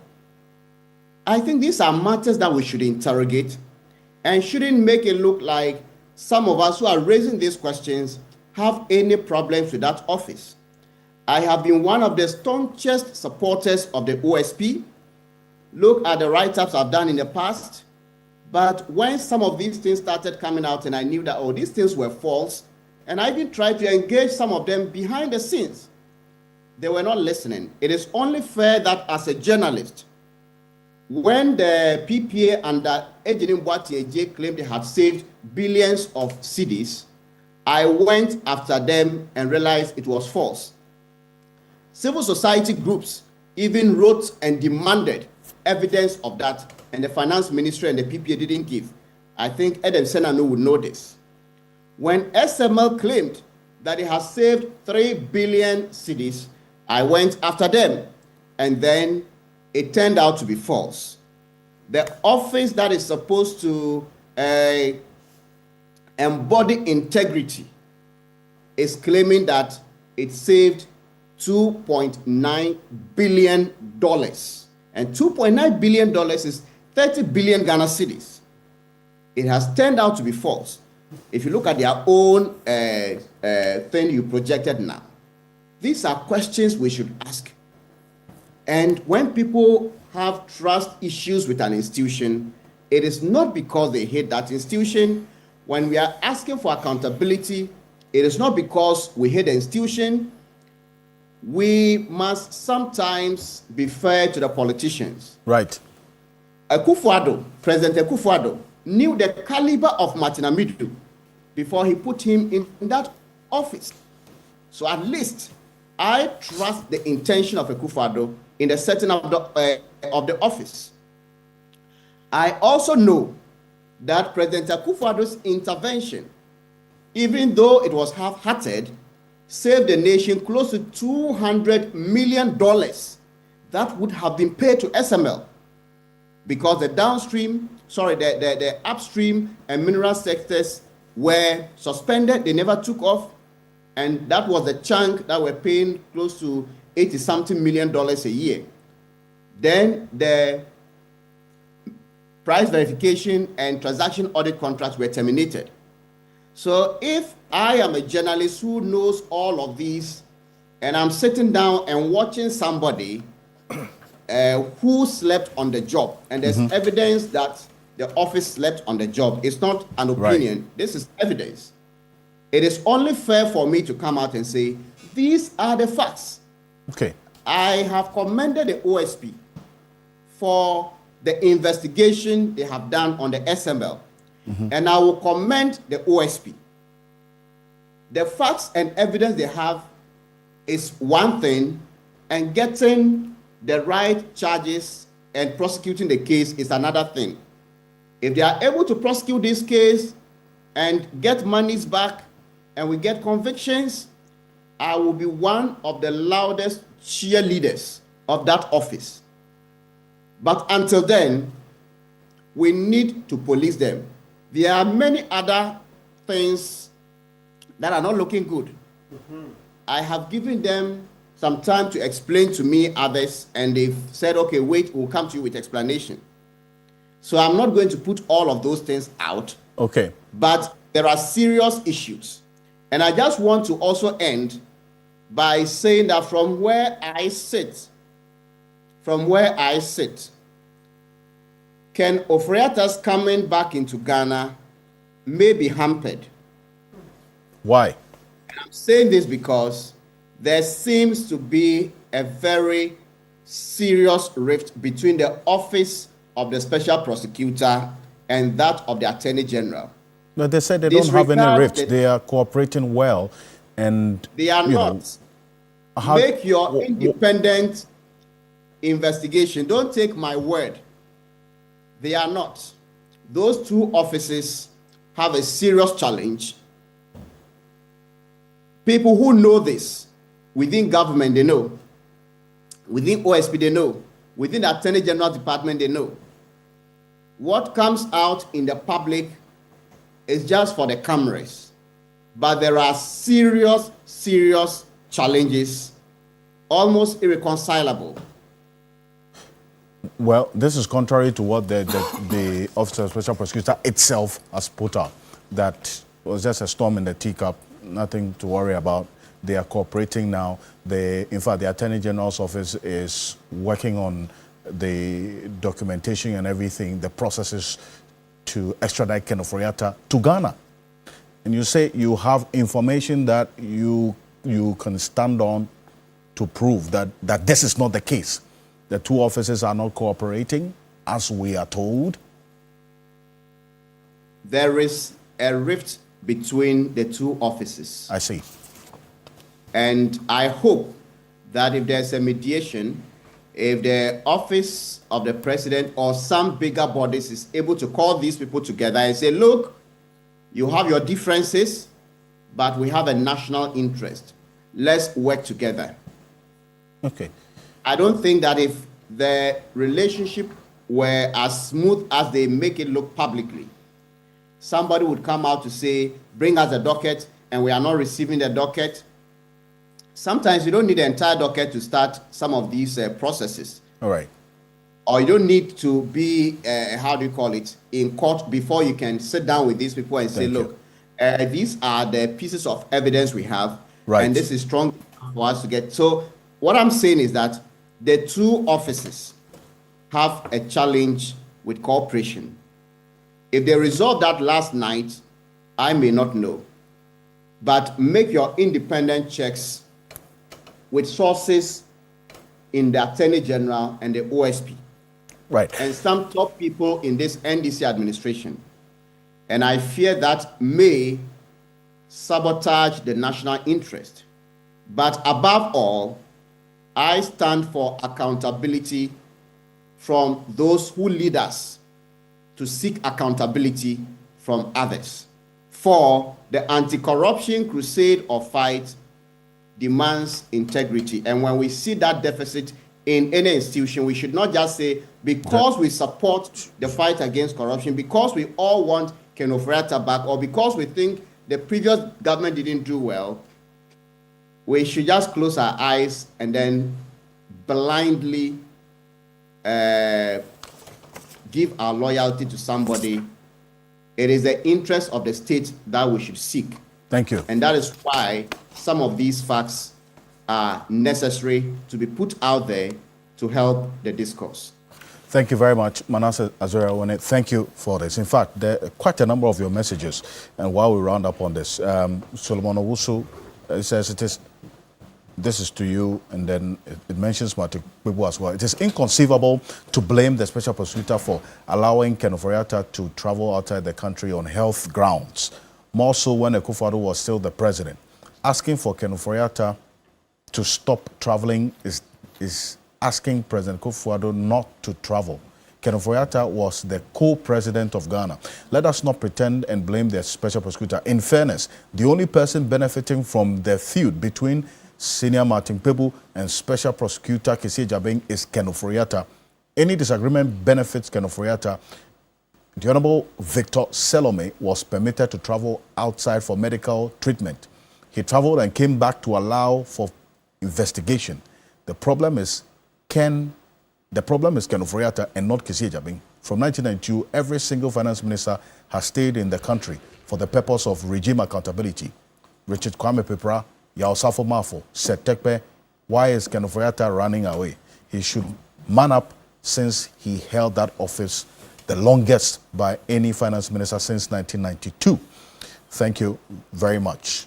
I mean, the point is, I don't know for a fact that Ken Ofori-Atta was the president. It says a co-president. There is no co-presidency in this country. I know that President Akufo-Addo was the president, and that what we are discussing still comes back to the OSP. Yeah. He must go for him. Okay. You understand? He must allow processes. We are not saying that by virtue of discussing this, it means Ken Ofori-Atta must go. I made it in my earlier submission that the focus must be on Ken Ofori-Atta. I care less about whatever English the OSP is using. What I care about is that our money is missing. Okay. And it is with Ken Ofori-Atta. Whatever he is making, he must come back. You have to prove that it is with him. Oh, the money is with him. That's why he has run away. Well, you say that's why it's in court. He has to prove that. But if you have run away, what does unless it mean? you know that it's with him. Oh, the money is with him. You know. If it's not with you, you come and prove that it's not with him. You know, because I don't know. You don't know. You don't know. You don't know about the 97 million is with him. Who authorized the disbursement of all these monies? You see, let him come. And those that are saying that we can try him upstairs, yeah, we can do that. But at the end, if we try him upstairs and he's still sitting there with our money, what would you have done? So any processes that could trigger him to come down, we must all go after that. But what we are doing is just to allow him to secure. I had the intel earlier, and I put it up on your network that this man was busily chasing for a U.S. passport.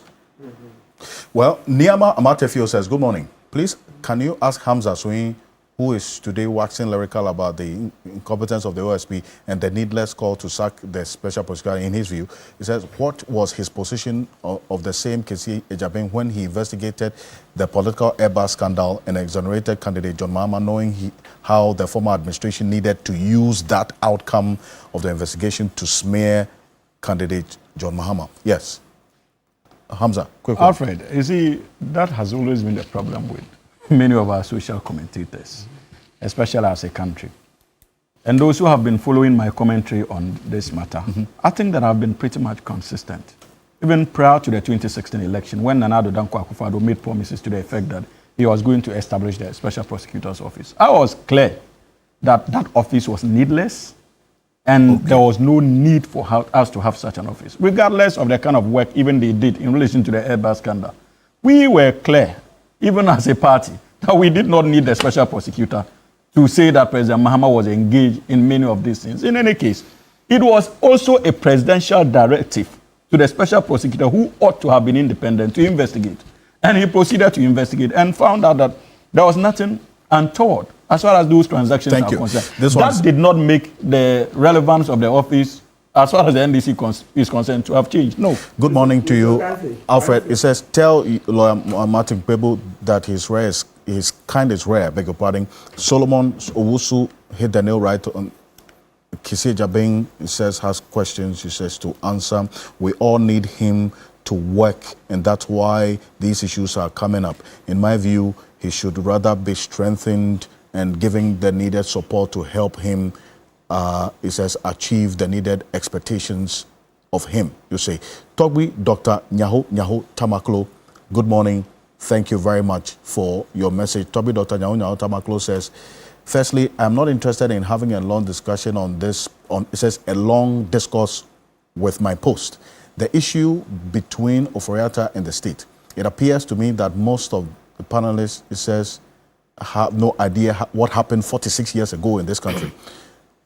It says, the Ken Ofori-Atta left the shores of this country on the 4th of January 2025 under the then Chief Justice.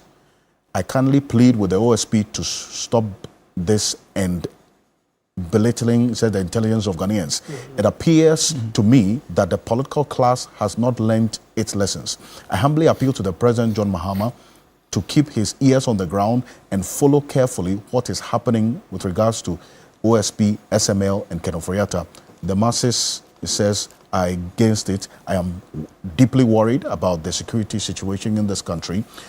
Thank you. Togbi Dr. Nyaho Tamaklo sends us this message. This is Key Point on TV3. We're live on 3FM 92.7 and also on TV3 Ghana on Facebook and on DSTV channel 279, the Voice of London Radio in the heart of the City of London, and Voice of London Television as well.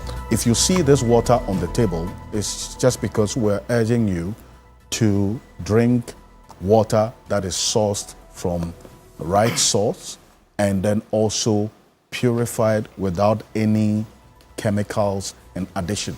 And I'm talking about the UGL Premier Fresh. Hydrates, refreshes, and thrives with a pure process of purification. UGL Premier Fresh comes in three main domains. We have the one for your dispenser, and then you have also this bottle that you've seen on the table for some time now. And then you can also go to their depot. It's at the University of Ghana, Lehman Hall. Get there and get this and many others that they have for you in different packages. UGL Premier Fresh Mineral Water.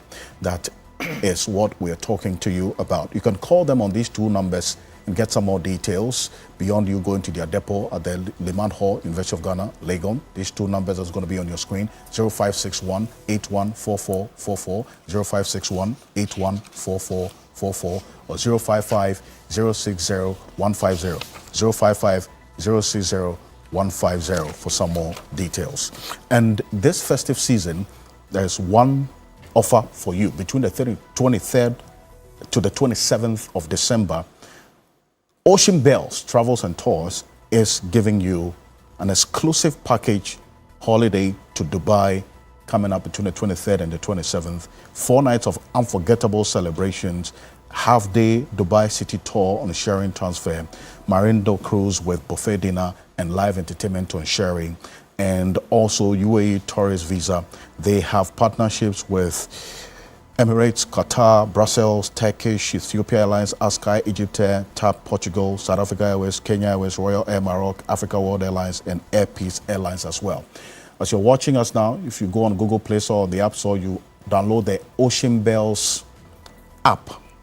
You buy your tickets from there, you get a 10% discount exclusive to just those of you watching us on Key Point right now. And you can call them on these two numbers for some more details. That is 059 397 2767. 059 397 2767. Or 030 8040 104. 030 8040 104.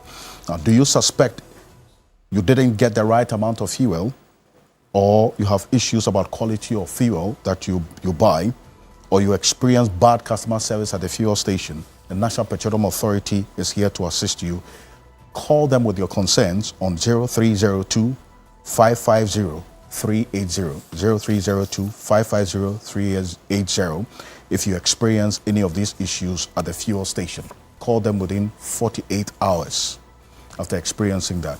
And NPA, where customer care meets excellence.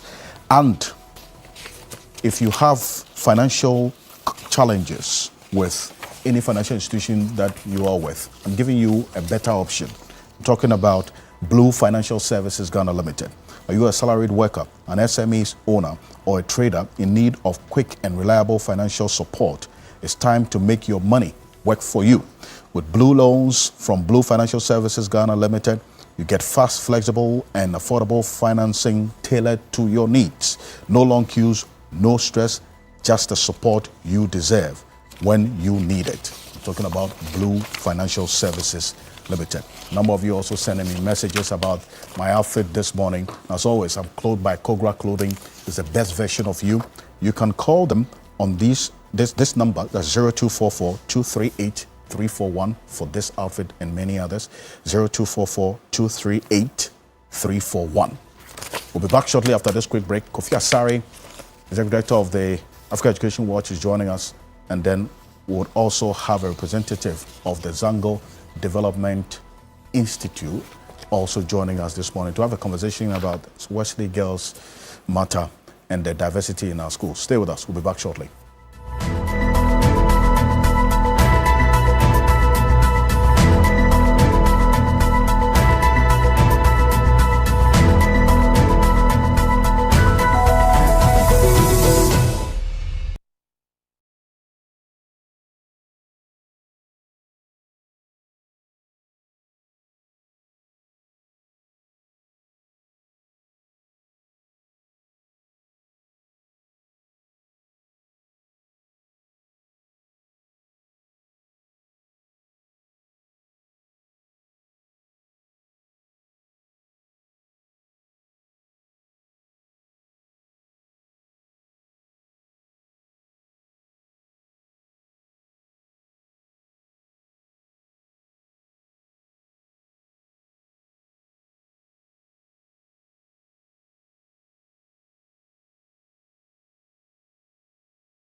we are having to deal with this Wesley Girls Senior High School matter because of the Attorney General's response earlier in the week. But this matter started as far back as 2024, in the last quarter of 2024, when Shafiq Osman took this matter to court. Well, a number of reliefs that he was seeking. The Education Minister, Haruna Iddrisu, has also spoken on this matter this week.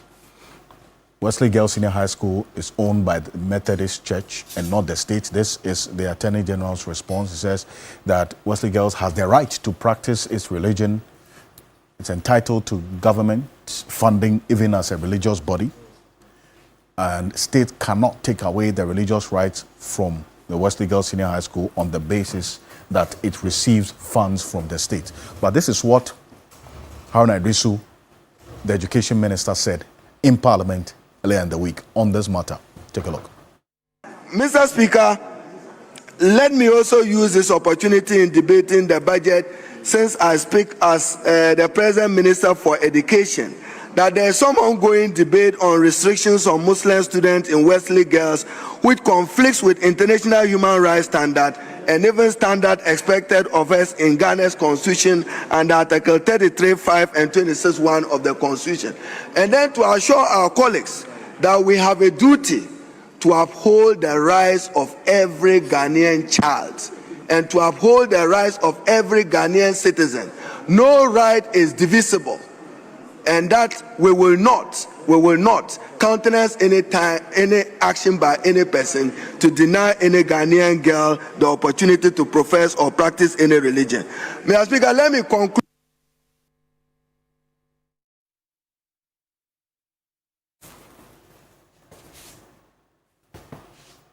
Well, so that's the Education Minister, Haruna Iddrisu, there. Let me bring in now, and in fact, acknowledge the presence of Kofi Asare, Executive Director of the Africa Education Watch, one of the foremost CSOs in the education sector in this country. Kofi, good morning. Thank you for joining us. Thank you for having me. Also, we have Abdul Hamid Osman also joining us. He is the Executive Director of the Zango Institute for Development. Thank you so much for joining us. Yes. Assalamu alaikum. Wa alaikum assalam. Perfect. Now, I mean, Kofi, I'll start off with you. This matter has come up in different forms in the past. It's either, to do with student, Rastafarianism, or girls in senior high schools being prevented from wearing hijab. How is it that we haven't gotten a hold on this matter that keeps coming up in different forms? Now we have to ask a question of law at the Supreme Court on this. Well, I don't think it's a matter of not having gotten hold of, the matter or bringing it under control or complete control, but it's very much an issue of society and how relationships, conducts are not static. In the same way as expectations are not static. Mm-hmm. So it is not, and again, it's not to create a situation that there is chaos or there is pandemonium in the observance of parallel religious rights in schools that are owned by missions. It is not the case. Let me indicate that majority of our schools are owned by missions. The largest, owned by the Catholic Church. The Catholic Church owns over 5,000 schools. About 20% of schools in the basic school sector is owned by the Catholic Church alone. And then about 12% of schools in the secondary school sector also owned by them. So it gives you an idea about, and in all these schools, they allow, for parallel religious practices to take place.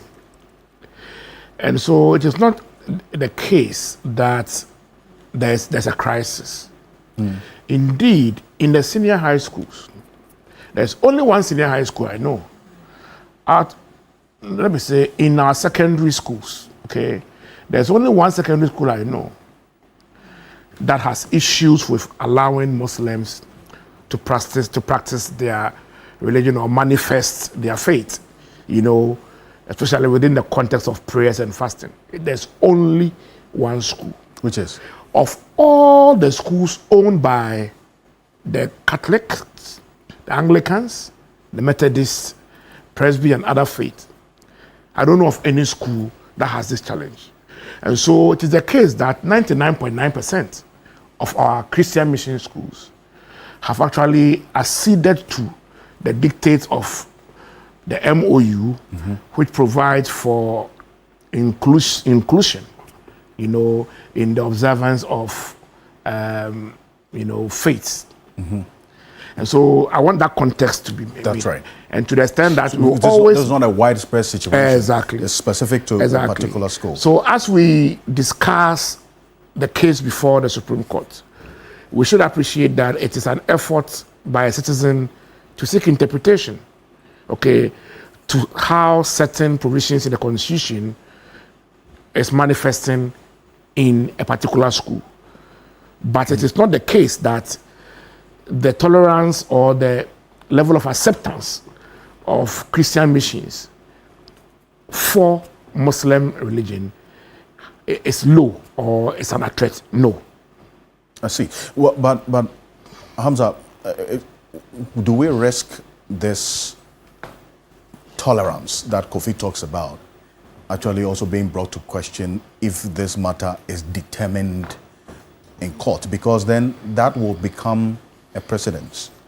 Absolutely. It will become a reference to all the other senior high schools who are even tolerating and, in fact, having this kind of diversity being allowed in the schools. I think that we don't risk damaging the tolerance that we've been enjoying as people. And you see, Alfred, first of all, everywhere, not just in Ghana or Africa, the issue of religion and ethnicity are difficult conversations to have.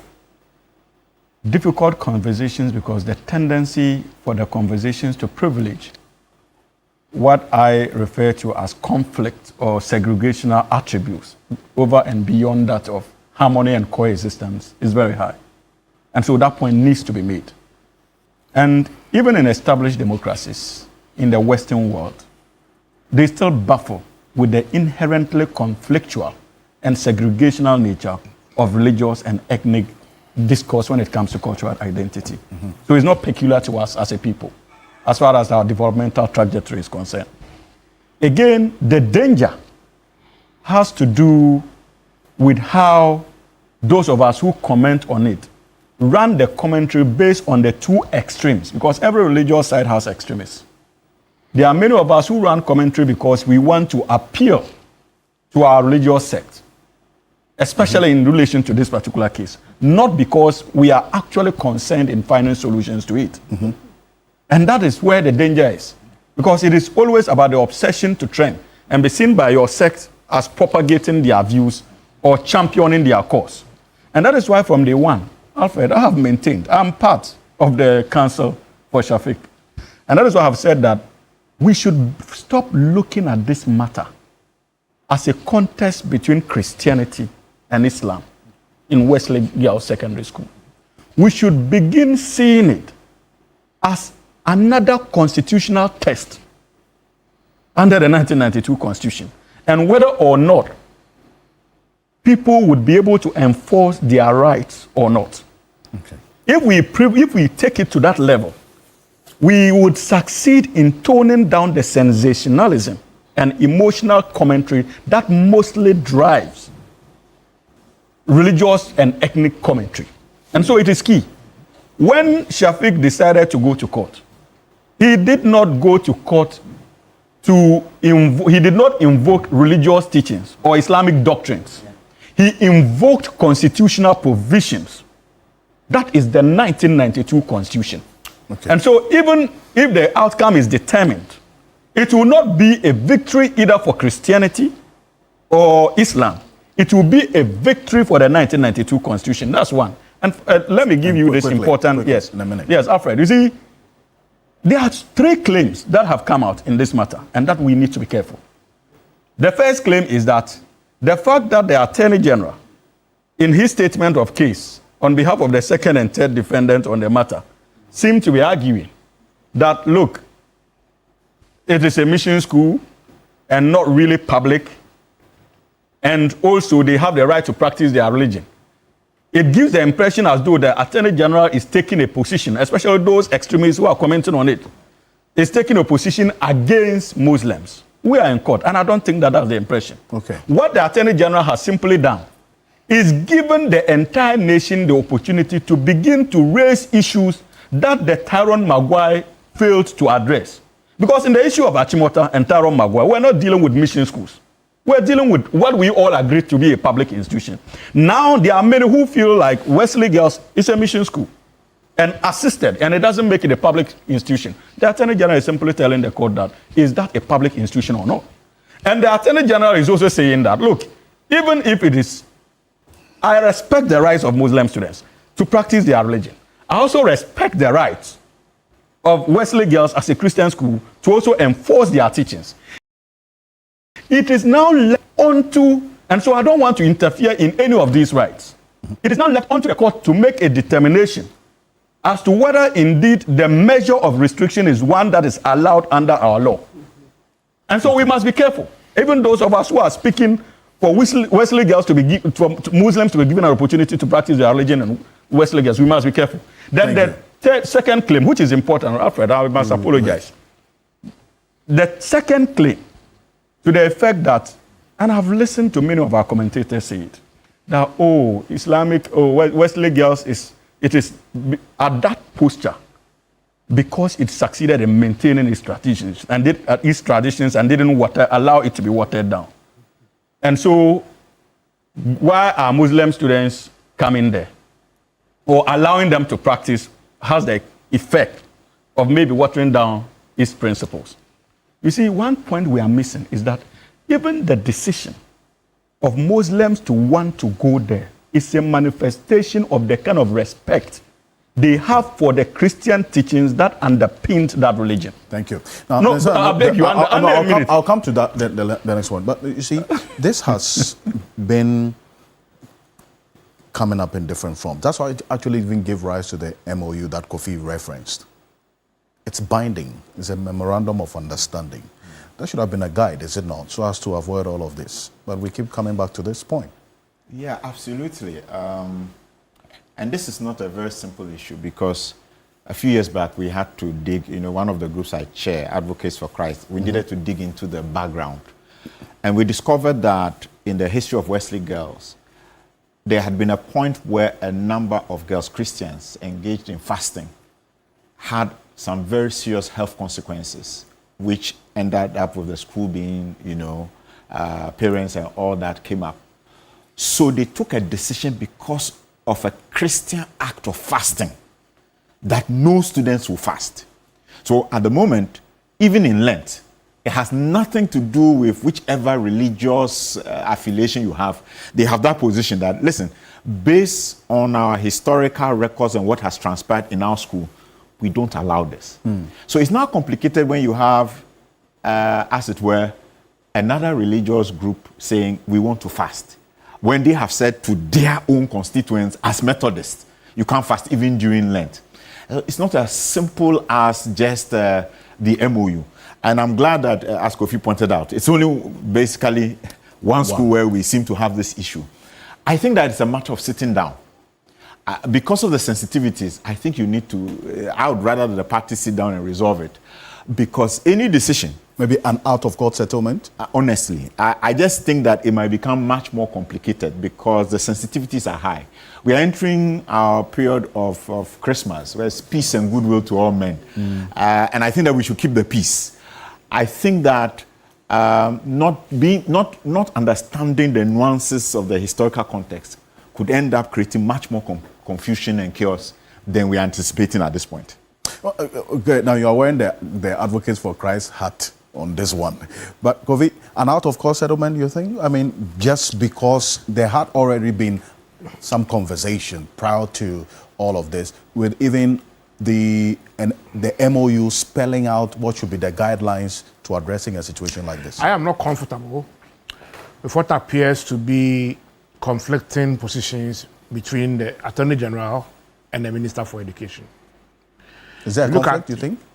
it appears to be Attorney General's submission on the matter and the Minister of Education's submission in Parliament appear to be a bit conflicting. Now, I think that there's a void somewhere. I don't think that the solution to this lies in the court system.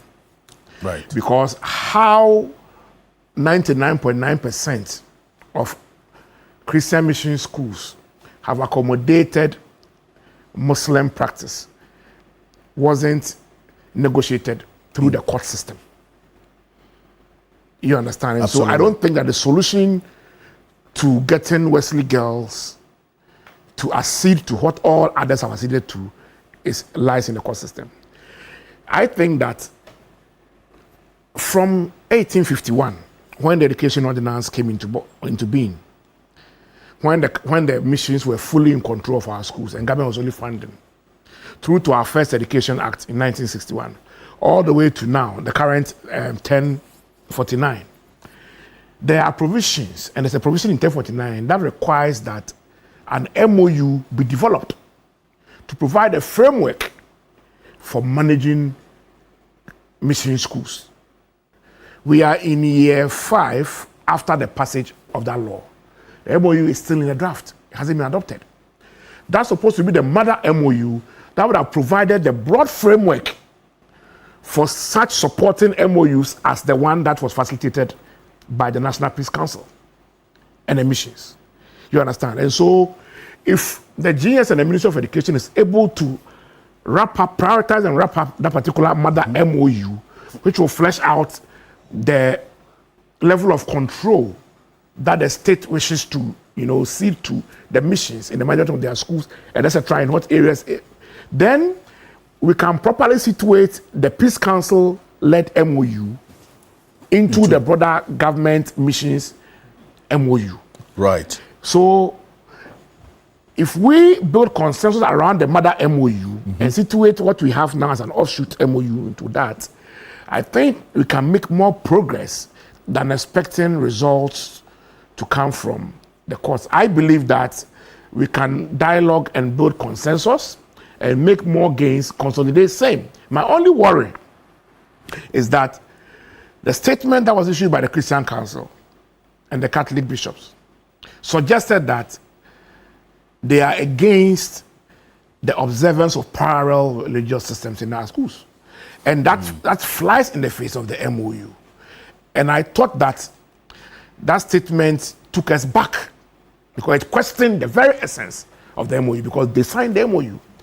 The statement that came from the group, including His Eminence, the Chief Imam, also, I think, was a bit too harsh. It was more of, I don't see it as contributing to solving the problem. Because we've seen statements fly from Christian Council and Catholic bishops. Statements fly from Methodist. A new one has flown from Anglican. Okay, so we felt that, a statement emanating from, quote unquote, the minority group, in this case, the Muslim group. And you use that advisedly. Should have, that's the minority. Yes, in the context. Should have been a bit more, diplomatic. It was a bit, as we say, fire for fire. And so I think that the statement should cease. I think that it would be important for a higher authority to facilitate dialogue of all those who have issued statements. And I'll be happy if the president can step in at this point. Abdul, so is it a path that you take? Dialogue, cease, all the firing of statements, essentially? Obviously, if you look at the trajectory, this has been happening for some years now. Since 1997, the Ghana Muslim Students Association had to come out to release a statement. This is about almost 30 years with regards about discrimination in our schools. Fast forward, 2015, even the former minister, the late Dr. Mani Boama, he was then the Minister of Information. He also issued a statement condemning an action which was brought to his concern that Muslims were being prevented from praying in their schools and fasting. We went forward. 2021, the issue came up again. So if you look at the trajectory over the years, there has been calls to various departments or various institutions to address this issue within the scope of the schools. Ghana Muslim Students as an association, normally when there are issues like this, they go to the schools. I served as a GIMSA president when I was in Aquinas, St. Thomas Aquinas. That's a mission school. There we have the chance to pray. We even use the auditorium to organize Muslim programs. But you also participated we in participate. the We Christian don't miss, yes, prayers Wednesday and all Mass. of that. The Wednesday Mass, which is done monthly. We Muslims in Aquinas, when I was there, I was the president. Before I was the president 3 years, we go to the church, we sit throughout. Every single student who is a Muslim sits in the auditorium to observe the Mass. But when it's 1 o'clock, second break, we get the chance to go and pray. We've avoided flouting rules of the school. Right. If we go to other institutions, we follow the same. same. What these Wesley girls are asking is nothing than if you allow them to practice their own. You know, boarders on Sundays, their costume, when you are going to boarding school, the kind of things they ask you to bring, you come with the Sunday wear, the church service dress, they wear it. They all can go to church, they don't have a problem. But when you ask them to go to your church and then tell them not to practice their religion, which violates Article 12, which violates Article 17, then Article 21, it all violates. But all these does the aspects have been solution for this violation. matter lie in the courts? That's where. So that is the interpretation that Shafiq is seeking. And as my brother said, what Shafiq Mohammed and the team are looking for is to set a standard where everybody can look up to. Because tomorrow, if this is not addressed properly, the 2021 High Court on the Rastafarian issue in Achimota is there as a case point, but still we are having this issue in Wesley Girls. So the determination by the Supreme Court, after 14 days that they've been given to respond, would go a long way to help us achieve this purpose. So Muslims in general love Christians. Even it's our religion directs us to marry. I don't think we even have to stretch the boundaries of this matter like the to statement the point he made. of, He made a statement that Muslim Christian. I think we would be the statements that are flying about the boundaries of this. Okay, I agree with you. Let's keep it compact. Yes, but if you look at the statements flying about, one is saying no, the other person is saying this way. So it's trying to create that entrenched position between two religions, and that is what we want to avoid. Okay. So that perfect. cordial relationship already there, and it's going to exist, and that is what is making us walk about freely and go to each other's programs, work at the same places. We love each other. We even marry each other. Absolutely. So that is the point I'm making. Fantastic. Dr. Zato, on this. You see, there's something, and I've just said Christian Muslim. My name is Jebunti. That name wasn't given to me in the church or in a mosque. I was born a traditionalist. That name, my father, they went to the soothsayer, revealed the name Jebunti to them. I see. They killed a dog, a sheep, a guinea fowl, and to sacrifice and give the name. They killed a dog? A dog. You mean they sacrificed a dog? Yeah, they sacrificed a dog, a sheep, a guinea fowl, and about 5 other fowls. We sat there then, they commanded, we chanted, and then they named me after Jebunti. So the gods gave you the name? The gods gave me the name. What's the meaning of Jebunti? Jebunti is the third male son named after the Jebuni god. And the Jebuni god was a warrior god that was used in the olden days, in the dark days. If you wanted to sacrifice Jebuni, you needed the head of a Gonja man, the president or a Kasana man to sacrifice Jebuni. That's why these days, I know what I'm saying. The president is a Gonja, you know, understand? We are or a Kasana man. Okay, I'll just say Gonja man, sorry. He knows, they know. And we needed a Gonja man. That's why my appellation is Nyuburi. So you want to say Nyuburi Dala, that means head cutter. Thank you. But I'm coming back to this point. You see, the problem we have is the suit. This suit is the biggest problem, is the biggest threat to what we have right now. I'm saying that's because of this. Look, quickly. The suit is appealing to our West fears and our West devils. This suit is not appealing to our better angels when it comes to managing this section. What the suit is doing is that everybody is running away to their extreme orthodoxies. And that is what he just said. If 99.9% of schools are doing it, and if we just have one case, that means that it can be managed. What the suit has been, now look at all the, all the messages being fired. Everybody's running to the orthodoxy. So an out-of-court settlement? Exactly. So look, quickly to solve this, remove that suit from the court, Let's sit at the brotherhood of love. Let's sit at the brotherhood of friendship. Let's sit there and John gets, because at all of this, one thing I'm realizing, if we are all looking for our religious purities, where is the interest of the kids? Where is the interest of the children that we are sending there? If we put their interest supreme, we will put aside these differences. If we prioritize that, we'll put it. But anything short of that, we are subjecting the children of this country, and it is not in our best interest to do that. Thank you. Because you are one of the council, just limit quickly in a minute. That has always been the problem. Doc, I do not have any problems with calls for dialogue as far as this particular issue is concerned. But I think that we need to follow the court case and understand that it is not driven by malice or hatred towards any religious sect. And that's why I said that if you look at many of the reliefs being sought, even the Muslims agree that the Christian values has shaped the school. They agree, it's not in contention. That is why you would see Muslim parents wanting their kids to go there. But if you give an impression that allowing Muslims to practice their activities will dilute these disciplinary measures, it raises the question as to whether indeed Islam as an institution too, and a religious body, whether indeed it is not a religion that prices also self in discipline. Because we believe strongly that this is a disciplinary religion as well. It teaches the kids how to be disciplined and respectful. And so there's the need for us to understand that. Thank you. And understand that these two schools can cohabit, at least they can live harmoniously together. We have lived harmoniously together for long. And finally, on the issue of the relevance of the suit, you see, while it may be one school, let us not be afraid of the laws of the Republic of Ghana. Okay.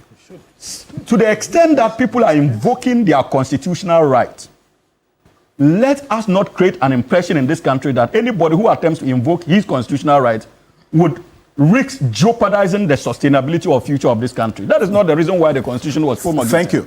But I do not object to any cause for out-of-court settlement so that at least Wesley girls can. Because in truth, what is happening is the highest form of respect to Christian teaching and orthodoxy. Thank you. Because Muslims know that their teachings have value. That is why they want to. Thank you. Who should lead that process? They are only seeking to practice their religion. They are not saying restrict your practices as Christianity. I think the president must intervene, or the National House of Chiefs, because the Peace Council has lost control over an MOU that it facilitated. But they were the facilitators. But the way the key actors that signed the MOU are throwing, statements in the air, I think that we need to escalate the mediator beyond the Peace Council. And that's why I'm saying that the president must call the missions and then have a conversation. This is not about the case in court. Right. This is about the statement being issued. Secondly, we must expedite processes at the GS Council level to formalize the MOU, which not the MOU on religious tolerance, but the broader MOU for missions participation in the delivery of education. These two things must be, expedited. But I'm calling for calm. We don't want to hear any more statements. We don't want to see any more extremist statements being made. At this point, we can only make progress based on dialogue and consensus. Wonderful. Thank you so much, gentlemen. Alfred, and I truly appreciate you on this. Thank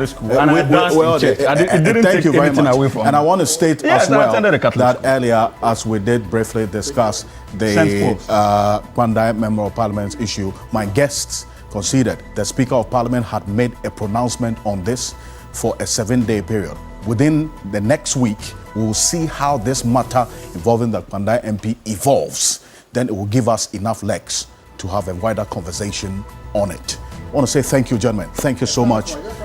You're with.